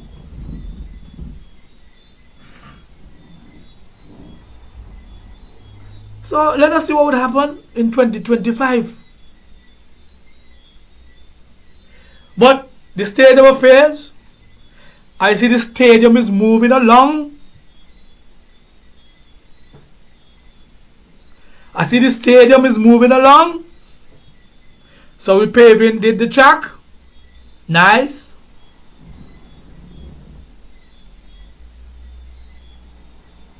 But when I did my research, the stadium building, or you call it stands, upstairs with officials and so forth, I realized they have extensive work going on there. And who's doing the work? Who is doing the work? Remember I told you all that way back, that company that did the Bastille High School? Think it's great? They would have won the bid to do the Kim Collins Stadium. And for some reason, Public Works withdrew the bid. But now, come full circle. Saying it's great is the one doing the work. I say that because a lot of you think when I come here, I come to fabricate stories. I don't have no reason to fabricate stories. And all I'm asking for is some accountability. Because that is what we preach. Accountability, transparency, good governance, and all the nice words. Responsible governance. But what? As soon as you get in, you don't want us to ask these questions. And I said, saying it's great. And I was asking the question. And I was trying to show you. I think I'll let me tell. See it there, see the work there, see the roof off. But we supposed to sit down as citizens and divisions. And because we support a party, no ask, no question. Just accept everything. We got to come better than that. If some of you went off to university, and some of you stay home online, with a clothesline or telephone line, whatever line, and you get your degrees. You telling me you go through all that to be silent? You went to the bank and you borrowed over $100,000 US to educate yourself, to be quiet? That is what you're telling me? And you're afraid? And when Dr. Williams asks a question about her salary, she should be shut up? That is what we want? You take your hard-earned money. Some of us can't even finish paying off the student loan. For what? For you to be quiet? And I'm not saying that it's only the people with degree who ask questions, because I want everybody across the entire spectrum to ask your candidates, your leaders, your representative questions. We may not get the answer that we want, but at least we must be at liberty to ask the representatives who we voted for questions. And so when I ask about this, here it is, it come back round, back here, right in front of me, that the same company, as somebody say, who don't own a shovel, the company who don't own a shovel, a company that was dormant for many years, as soon as the Labour Party won, they right up in front. So all the people who went through and sweat and tears and so forth, because you ain't got no affiliation or association with the ministers who are in charge, you will get nothing. Down a country, so man. Everybody got to eat. As a friend of mine just say, closed mouth, don't get fed. A foot soldier himself, who trying to get assistance and trying to get help, and nobody studying the man. And it's sad when people leave the warm house and the warm bed and the woman home to go out to rally for a political party.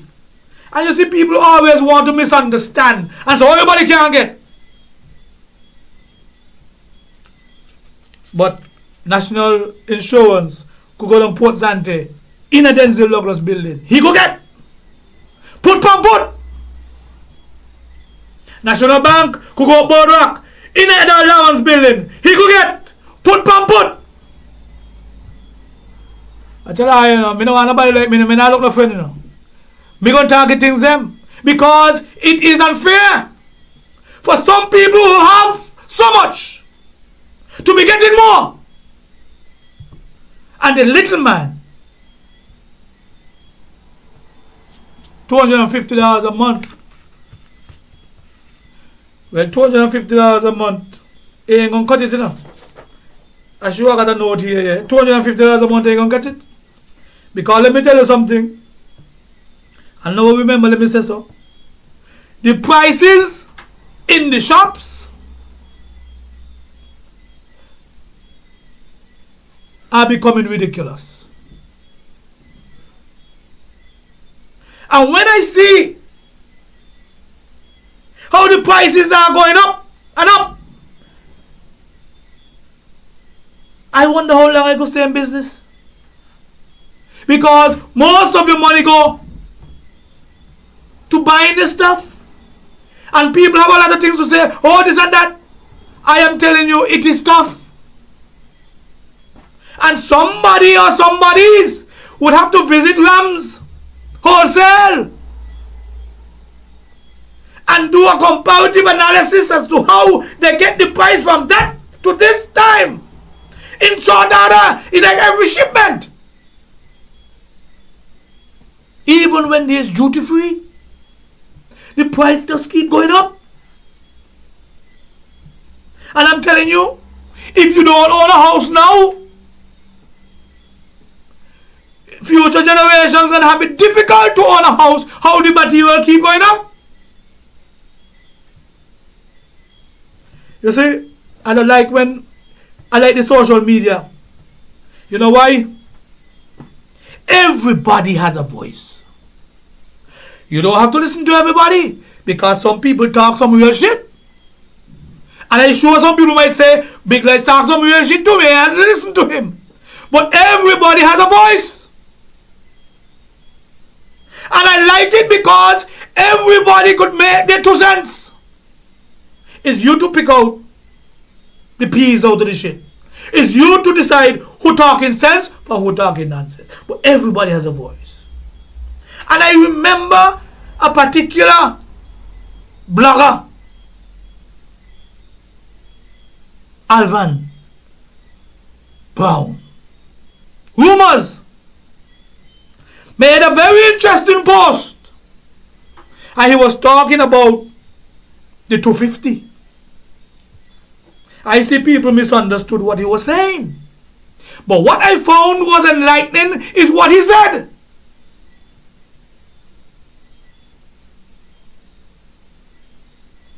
It's almost 30,000 people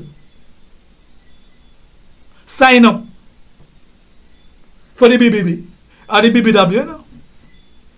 You hear what I say? Almost 30,000 people. Say 20 something, 25,000 sign up for the BBW. And if you go based on the population of St. Kitts and Nevis,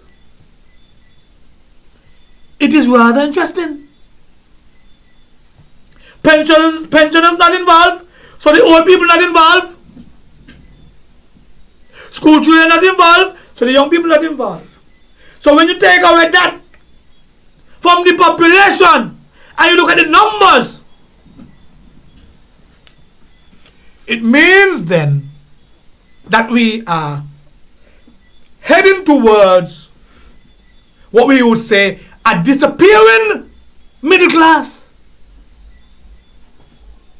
This happened some years back in Jamaica, and we can't afford to allow this to happen where we are seeing the disappearance of the middle class. You insert it soon. If we continue where we're going, we're either going to be rich, or poor. Because the numbers that they're telling me, pensioners not in it, is frightening. It is frightening. And so that is why I say I love the social media.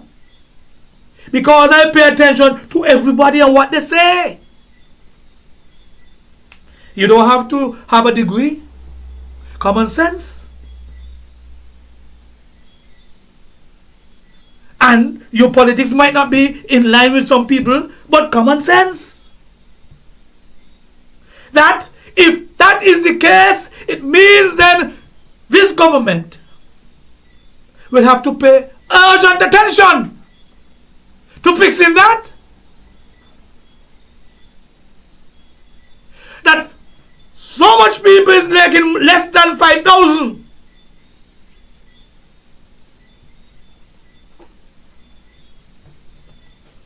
I would like to the numbers were making 5,000 between 5 and 10. That number got to be very small.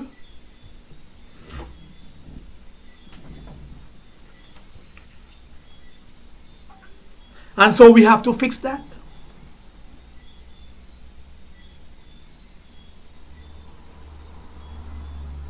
Now,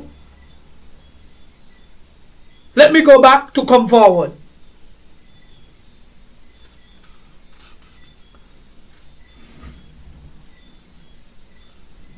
Dr. Joe, and I like to say it because some people don't like it.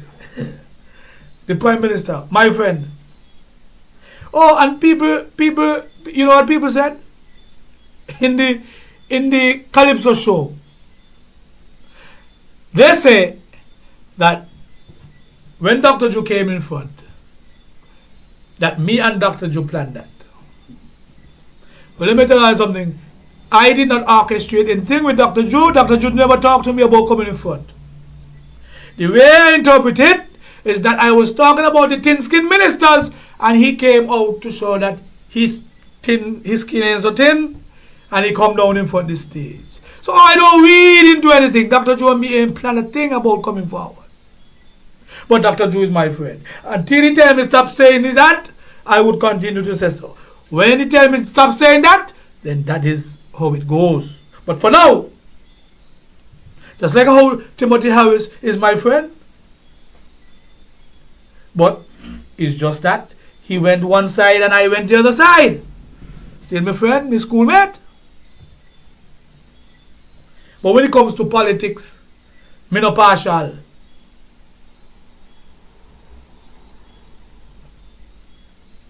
But when you look at our politics for 2024, quickly.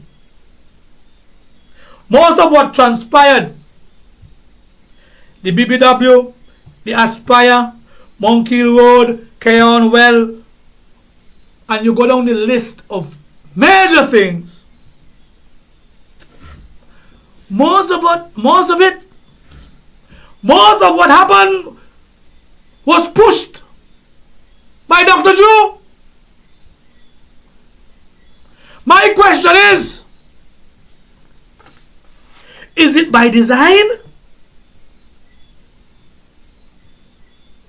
Is it by design that if anything can be done by the government, Dr. Drew has to be involved? You want to tell me the Keon Well would have never happened if it wasn't for Dr. Drew? Because the minister took a back seat and did nothing. And all he did was, when they find water, come over, take the praise, drink some water, well, not drink, but gargle it in the mouth, spit it out. He didn't drink the water. And take the praise. And quick to tell you, he is an engineer. Engineer me ass. And when Monkey Hill Road stayed so long to start, Dr. Drew again had to go. And when I make those points, people say, well, Dr. Drew is the Minister of Finance and he not let go of money to anybody else. I say nonsense, bullshit. It's no way. Me as a sitting minister, you vote for me. And a Prime Minister give me a portfolio. And if I cannot carry out the duties that he asked me to carry out, the mandate that I get, then people must know. People will have to know. But I'm not going to sit back and say, oh, a Dr. Drew fault, a Dr. Drew fault, a Dr. Drew fault. You as a sitting minister is given responsibility for your ministries. And if you sit back and don't do anything, are you fault? So the tell me not more Dr. Drew fault. But I am just making an observation that most of what is happening, most of the agenda of this present administration is Dr. Drew pushing. Well, I mean, I'm talking about tourism because tourism is separated apart. Marsha is in tourism pushing the agenda there. That I can say. There's a lot of work to be done, but I still believe, I still have some confidence in Marsha that she will get it done. I'd like to call out my boy Samal in agriculture because I see he'll be trying things, but I still believe there are too many, I don't want to say loopholes, but shortcomings in the Ministry of Agriculture when we're talking about food security. Some improvement can be made. And I think personally, and I tell him publicly, that Samal, you need to sit down with your permanent secretary. I think therein lies part of your problem. Not only problem, but part of your problem. And you all have to be on the same page and knowing that you're looking out for the farmers. And not some farmers, all the farmers.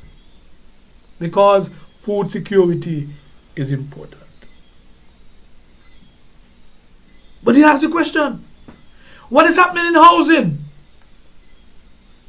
We're not hearing anything about the Trinidad man. And now when I say that, they won't come and say, oh, they dig up down there, 30 house building down there, 40 house building down there. But it's 2,000 houses that were promised. That is a far cry. 20 house here, 30 house there. And I still believe that that money could have been spent better here in the Federation. Giving the young contractors a chance to build the homes. And I said it already, it's not too late. Let us get some money into some of these young contractors' hands. An investor told me, a local investor, Don't have to call any names. I like call names, but this one I won't leave it. I won't call it, but people gonna know what I'm talking about. Say he had a master plan, a very good plan, to build some low-income and middle-income homes in the Keon area and other places, but he did not, after the change of the administration, he did not get the cooperation from this administration. And I believe, I always say, that we're supposed to revolutionize housing. Who want to build house? Government should welcome everybody, give them duty-free concessions, let people get homes, because I am telling you, if you leave it up to individuals, the poor, the indigent and so forth to build a home, they will never get one. There is 2 incidents that I'm presently looking at in up the village area. One is in the road there by the Pam used to have the thing there. Go along that road by the gas station. A lady living in a basement down there. And there's another one down in Trafalgar area. People living in some horrible conditions. Burnt out houses. Burnt out houses. People living in some cesspool up in the village. And the minister on top of the hill, looking down. I wonder if he could sing a song, if he see anything to smile at. I wonder if when he on the landing, if he look down, if he see anything he can smile at in the village. The village people are die-hard labor. And that is why they're going to die hard. Because what? Things happening and they're afraid to talk. Them stupid is about die-hard labor. Done with. Done with. You watching somebody building their empire. Millions and millions and millions in their pockets. And you struggling daily. And you talking about die hard? Well, you can die hard. With a broken heart too. Because some of these ministers that you vote for, they have no heart. They're in there to fill up their pockets. They're in there to make sure that they are comfortable. Well, you can't take a little storm right now because of the conditions. I tell you, food prices going up. Food prices going up. Many people can't afford to buy food to put on the table. Children going to school hungry.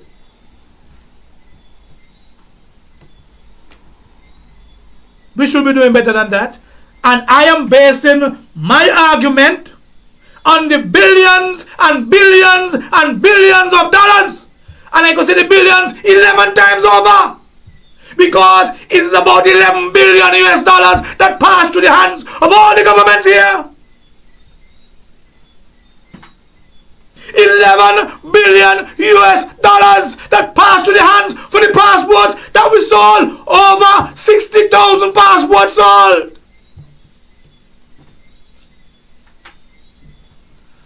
And we're scrabbling. While some people own accounts of 500 million and more. And we're loving them. We're loving them like baby duck and papa duck. We're becoming like Haiti. That we admire these politicians to thief with money. And we salute them while we're suffering. That is the road that we're heading down. Because if somebody can't give me an account for the billions and the billions and the billions of dollars, something is wrong.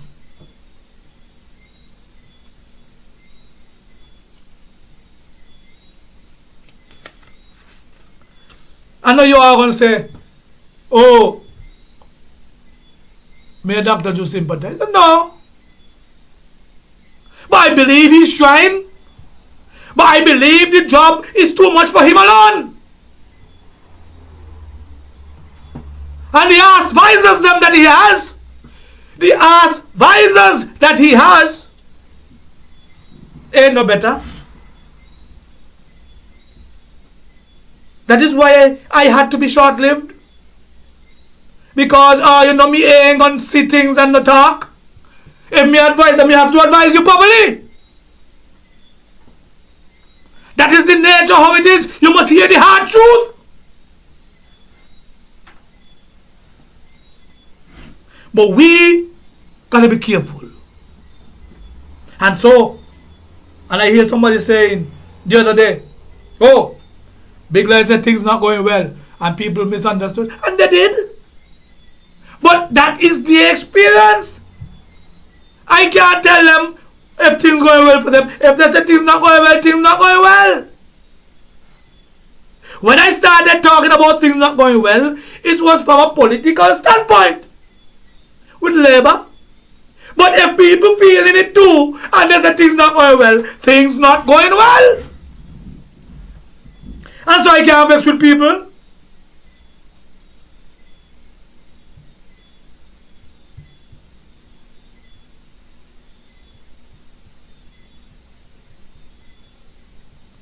Now,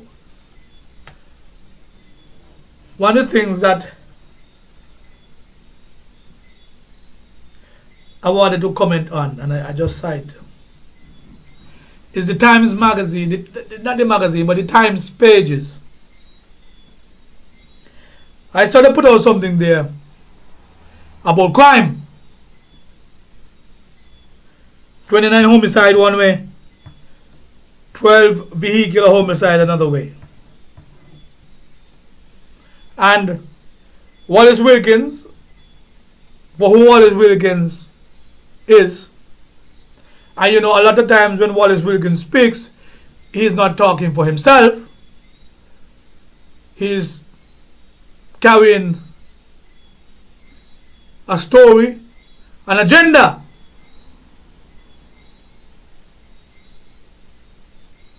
And so he will just type, if you pay him to type shit, he will type shit. And one of the observations made is that for a while now, and that is a talk around, we have had a homicide. And I am so happy that we start to come to our senses to recognize is our own brothers and sisters. And whatever the reason or reasons are that homicide is down, we all must be grateful that our federation, as it relates to crime and violence, is getting back on track. But here it is. And Dr. Ju called him out. I must say, he called out Caribbean Times. How could you want to deceive people? By telling them 29 homicide plus 12 vehicular homicide. And that is a debate that could be had. But to me, it could be very misleading in trying to say that the numbers are up. That is all it's about. The numbers are up. So it seems to me, and I want to agree with Dr. Joe in this sense, that there are people out there waiting for people to kill people so that they can say another one dead. And if that is the case, it is very unfortunate. They seem as though there are people out there getting a kicks. Oh, when they wake up and hear another one dead. And so I was happy that the Prime Minister took it upon himself to call them out. Because that could be a very dangerous situation. If people are out there wanting to see us kill each other, our brothers and our sisters. Man, we all are one. 50,000 of us. Let us live in peace and harmony. Let us keep the crime rate down, down, down. And we are doing well. And let us drive properly on the road also. I think I mentioned a bit about this, but I want to go through again. The BBW, the Budget Boost Wallet. Another initiative by the government.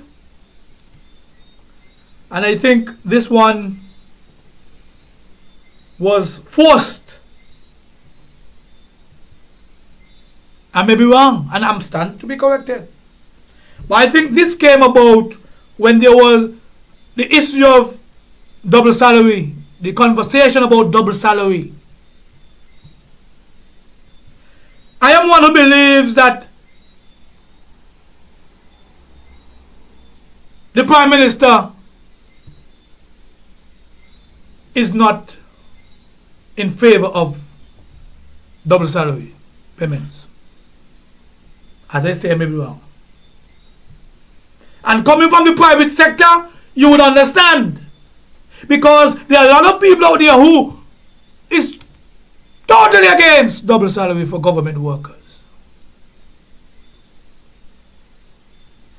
Because taxpayers' money would pay double salary just to the government workers, and they ask the question, what happened to us in the private sector? I think the Prime Minister meant well when he came with the idea of the dividend.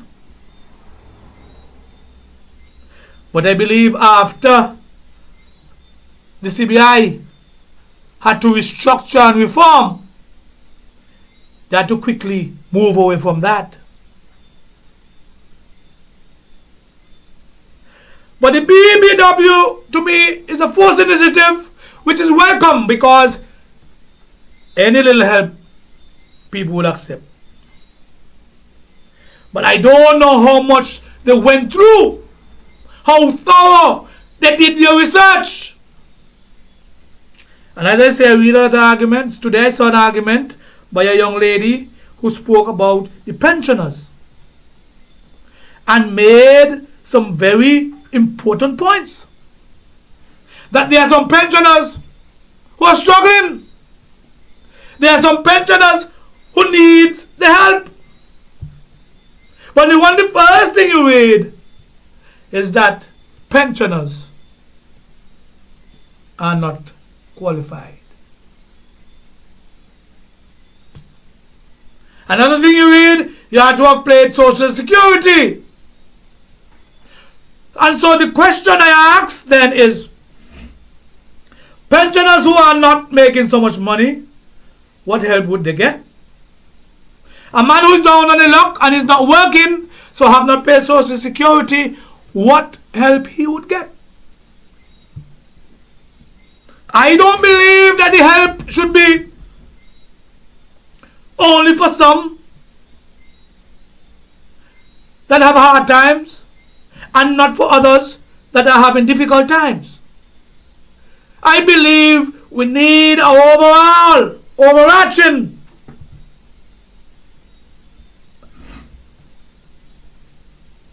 apparatus to help people who are in need. No matter your political background, no matter your color, your race, was your petition or division. That is what we're supposed to be moving towards. It says here, to qualify for BPAW, you must reside in St. Kitts, have total gross earnings of $5,000 or less per month, have a valid Social Security ID, and they went on to say, have made at least one Social Security contribution week since January 2024. So if a man lost his work last year, he said unemployed individuals are also eligible, provided they are not students. Now, the question is, how would you determine who to help in that section? Is it all unemployed people? Or is it some people who have ailments and have situations?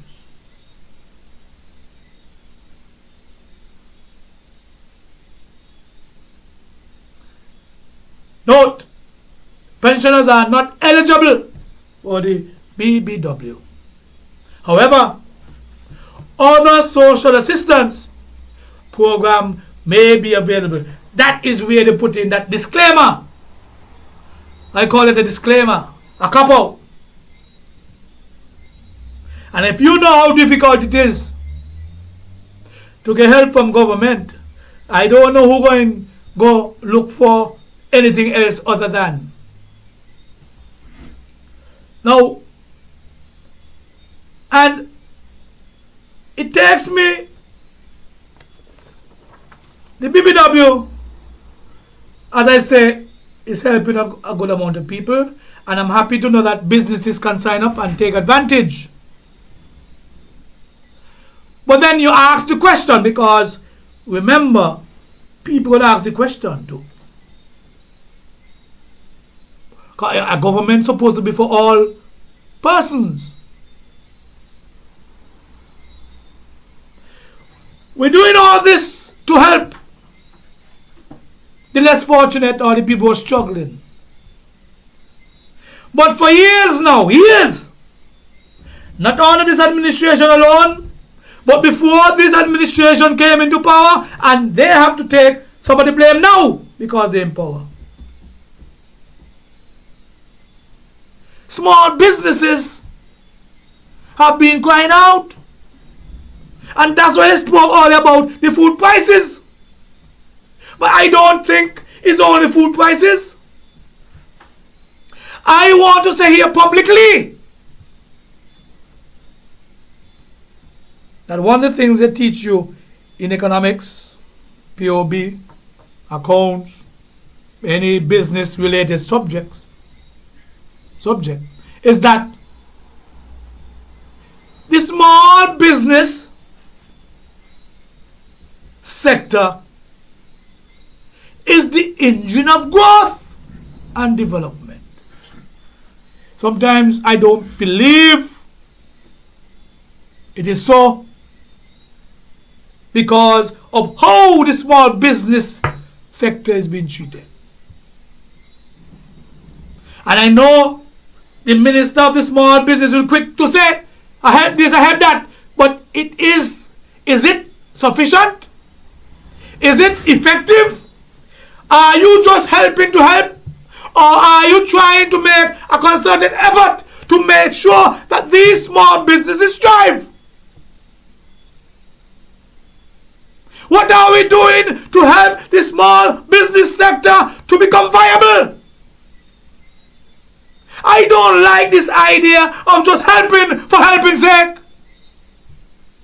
And so you throw something there, you throw some money there, you throw some money just to the record show I did something. If it's not meaningful, how is it going to be down to profitability for the small man? If it's not done in a way that small business can prosper, how are we helping the growth and development of St. Kitts and Nevis? I remember over the years, you go and you ask for help. Small business and development bank, you'd give you a loan and your interest rate is 15%. How is that helping you? How is that helping you? And sometimes when you go to development bank, you have to fill out 1,000,001 papers. And people need to come to the reality. It is the reality that small businesses are not run in a fashion like big businesses. It can't happen. So all the paperwork and this works you're talking about, a little mom and pop shop, it cannot happen. That is the reality.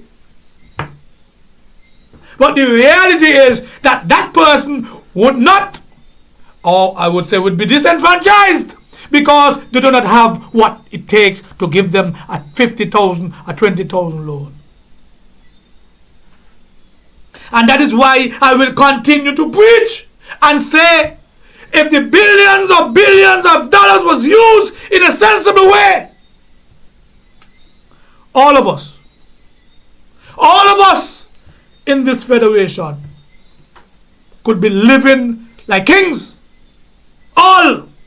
And I don't support that one set of people become millionaires and the rest of us become paupers. I don't support that idea.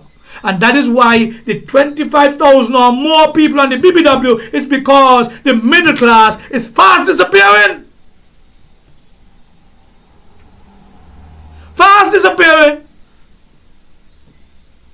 And so, if the middle class is fast disappearing, it means that the small business is fast disappearing. I understand Peter Asian going to be on Freedom tomorrow to tell us what? What the book say, what the textbook say? Or the reality and the truth of the matter? The textbook is only there to guide you, but you have to look at the situation at hand and see how we could help Cabo up in Nevis with the goat water. See how we could help the guys down at Fig Tree. See how we could help Godfrey under the tree in Cayon. We must come up with solutions. Meaningful solutions. And as Dwyer say, we have to build, and build. Rome was not built in a day. But if we see the efforts that we are trying to build, 10 years from now, the fruits of our labor is going to be sweet. The fruits of labor is going to be sweet if you do things in a systematic way to genuinely help people. But I remember who vote for who, and who not support who, and who this, and who that, and so forth. And that is why we not getting anywhere.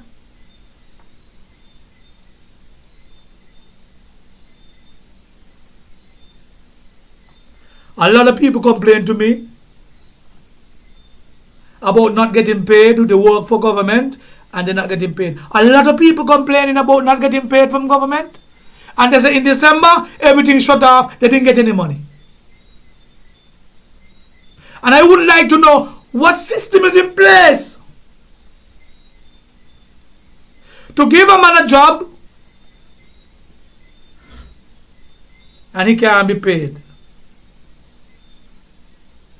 And if the government is in the business of doing that, well, imagine me and you as little moms and pop shop. Things bad? If things bad for the government, things bad for us is worst.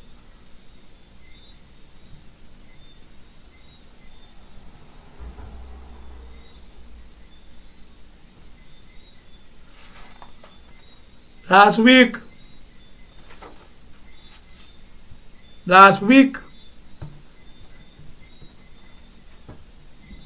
I put out some post. I felt like I needed to say certain things. I get a lot of cuss. They say I grudge converse, they say I this, they say I that. But then I realized that no care what they talk, me not hush. Because I don't make up these things.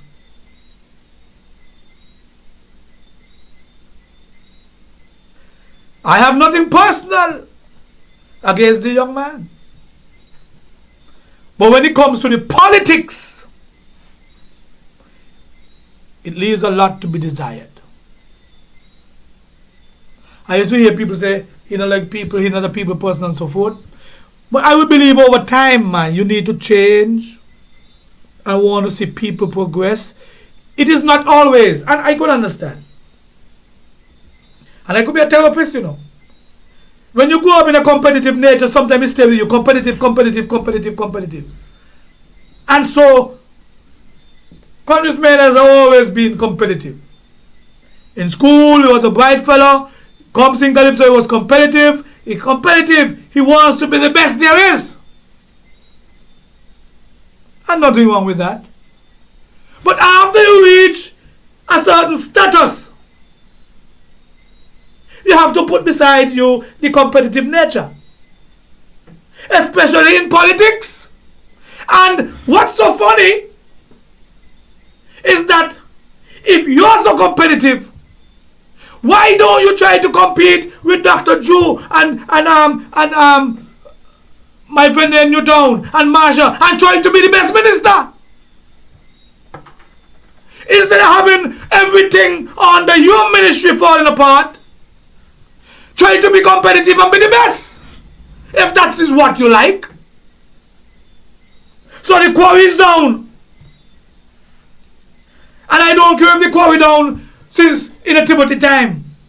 When you inherit a ministry and you realize how important this St. Kitts Nevis quarry is, the crusher, as we call it. Stones coming in on board. People have to buy their own stones coming in on board. You want to tell me in this modern day and this modern time, we can't source a quarry and get it here in a matter of months? Man, boats, tropical, and then come to St. Kitts every week. Quarries are all over the place. But other people can get it. Other people can get it, but the government can't fix the quarry. We have to rent generators. Why do we have to rent generators? If we say we have money, we have enough money, buy 2 or 3 generators, let it be our own generators. And so when you ask these questions, it's a matter of you accounting. Tell us why. And let us see if we buy the argument of why we have to rent generators as opposed to purchase generators. When I spoke about the Kim Collins Stadium already, it ain't gonna be finished. What I see up there can't be finished.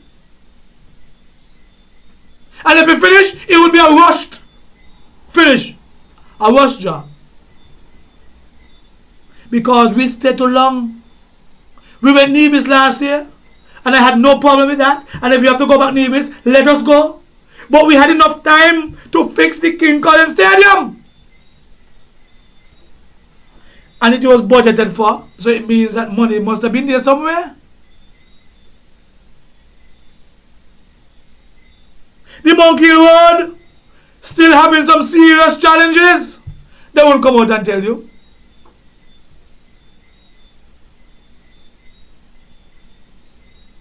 The bus increase, and we cannot not look at that. The bus increase happened under Convis Mayor's watch.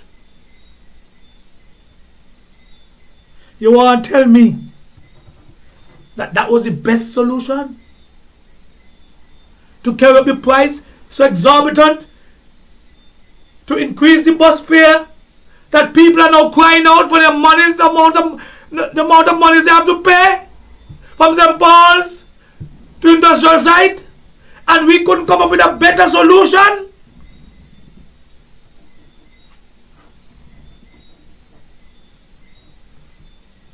And I know the bus men gonna say, oh, no, but that's not the best way. That can't be the best solution. And last but not least, while I'm critical of the minister, the water woes. All we're hearing about is talk, talk, talk. And you know, I'm going to digress a bit, but you know what I know? This water system thing, they ain't trying. And Julie Libert, Freedom FM, and other stations, Win FM and others, they had a serious issue at the levels, at this level. The winds came, blew down the antenna and so forth. And when they went to the ministry, Junie Libert told me he had several meetings with the minister and the people interest groups in things. That they say he's going to take them, and this was last year, that they're not going to get electricity back up there until 2025. And when Junie told me, I said, Junie, that is impossible. That is a lie. That is more than what they're saying. I remember when Carnival went up there and took pictures with the guy from Monkey Hill. And all of them up there coming down and he's saying how steep it is and how difficult it is. Trying to justify why nothing was going to be done. And when I made a spectacle about it and I spoke about it, and I went public and I went on June and I spoke about it, I want to tell you all, the work was done in less than 2 weeks. The same work that they said was done in less than 2 weeks.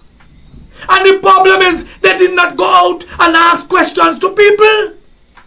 We have a capable workforce here that could do a lot of things.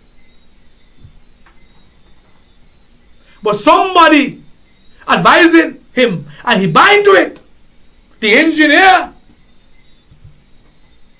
that it can't happen.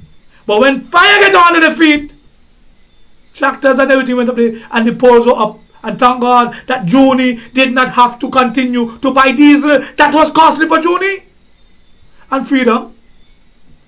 But the point I'm making is sometimes we have to listen. Sometimes you have to go out and do research. And if your people in your ministry is not doing it, something is wrong. I may say that the minister has to do that, but he is ultimately responsible. And they come back to now the water wars.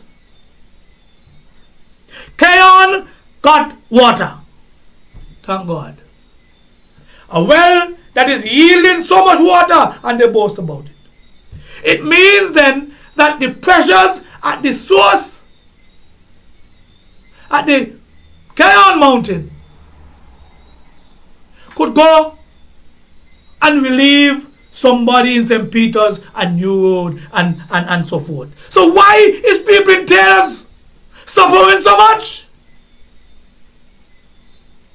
And every time you're telling me, with all this rainfall, the aquifer did this, did that, did that. And those are just excuses. Because when rain fall, if you see the runoff. And my point is, we have a catchment problem. Me and the engineer, but make a common sense. And I'm saying, if you could capture 25% of the water that is running down, the people could be alright. Now we're hearing about desalination plant, and desalination plant here, and desalination plant here. And I am waiting to see, because I could tell you water is life. And it is difficult, and my heart goes out to the people in Shadwell,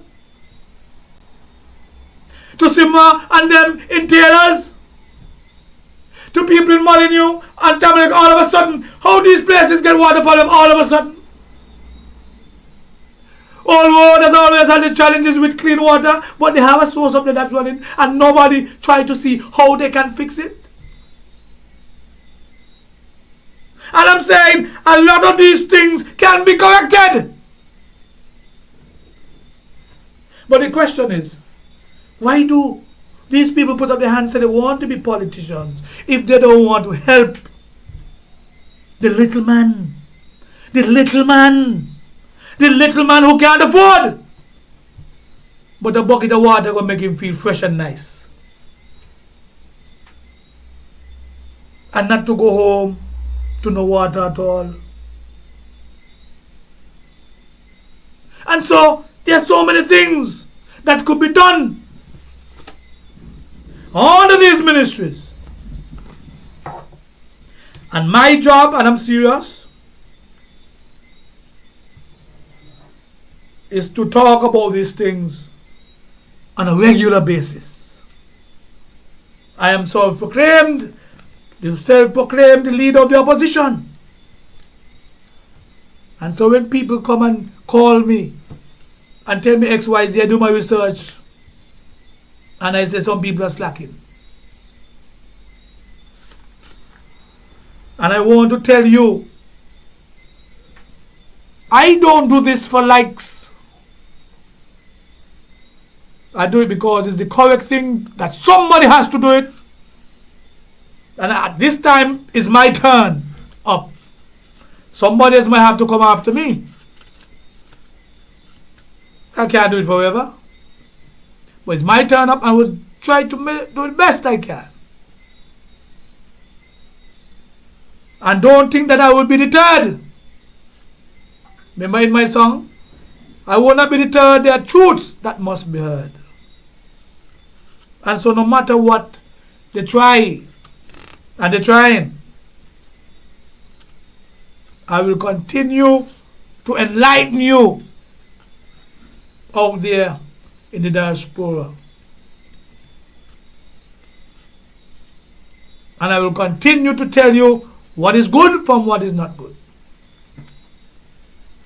See, I came here and I praise of the carnival and say we are such a good carnival. I didn't come and talk negative. So when it's good, it's good. And when it's bad, it's bad. And that is what I aspire to do. And so once again, I want to say a Happy New Year to all. Remember, I still have shirts. This year is going to be a very productive year for the state of affairs. You'll hear me often. And I'll be talking about the issues because I believe we have a chance to redeem our country, to make it a safe place, to make it a better place for all, not just some. And last, I want to apologize to my class or classes at the CFB college. I have some marks that I have to enter, but I had some technical challenges, but thank God I've completed that process. And so the students of mine at CFB marks will be uploaded. But don't worry, everything will be all right. And so I want to end on that note and say continue to support small business, continue to support the state of affairs, listen, analyze for yourself. You don't have to agree with everything that I say.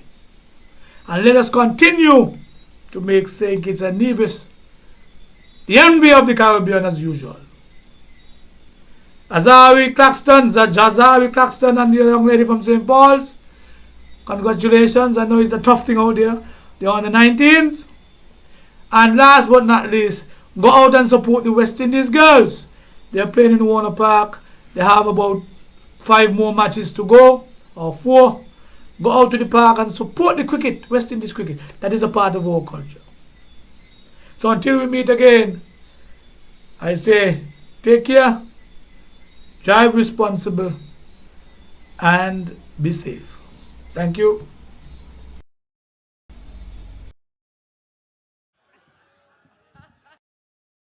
Who will help?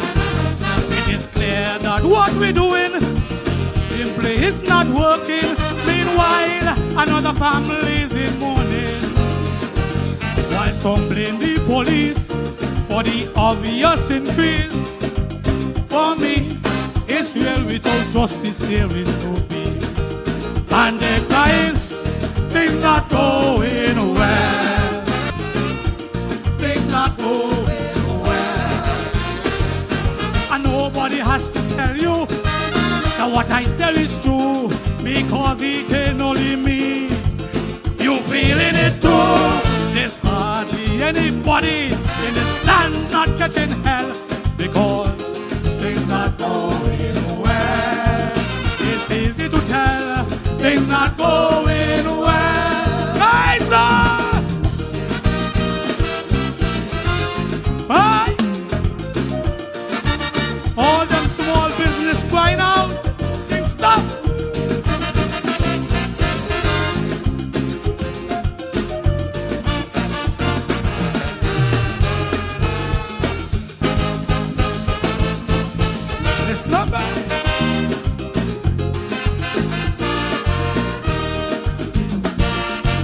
In the business sector, things not getting better. Small business owners going through real hell. It's like we're forgetting that they are the engine, and when they thrive, the country does well. As we look to build a future where everyone does better, we need a very strong small business sector. We have no other option to save this nation but to join hands and work in unison. And they find things not going well. I can hear you. Things not going well. Let me hear you, man. Things not going well. Things not going well. And nobody has to tell you that what I say is true, because it ain't only me friend man feeling it too. There's hardly anybody in this land not catching hell, because things not going well. It's easy to tell things not going well. Hey! Now where they be? Them thin-skin people. They're supposed to be here. Where the thin-skin? They're out there. This was for you. Listen real. Move up.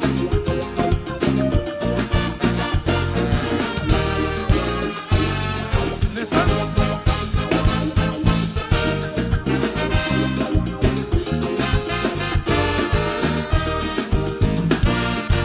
Leaders, are you listening to all the complaining that things in this country not going well? The masses are crying, have a hard time coping, while some behaving like their heads swell.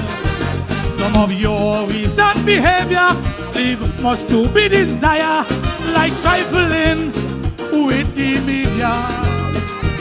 You better take stock quickly and face reality. Oh, don't test, don't mess with our democracy. And we say things not going well. Let me hear you, man. Get up, things not going. Stand up and sing it. Things not going well. I want to hear you. Things not going well.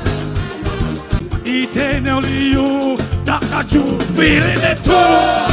Hardly anybody in this land not getting hell, because things not going well. It's easy to tell things not going well.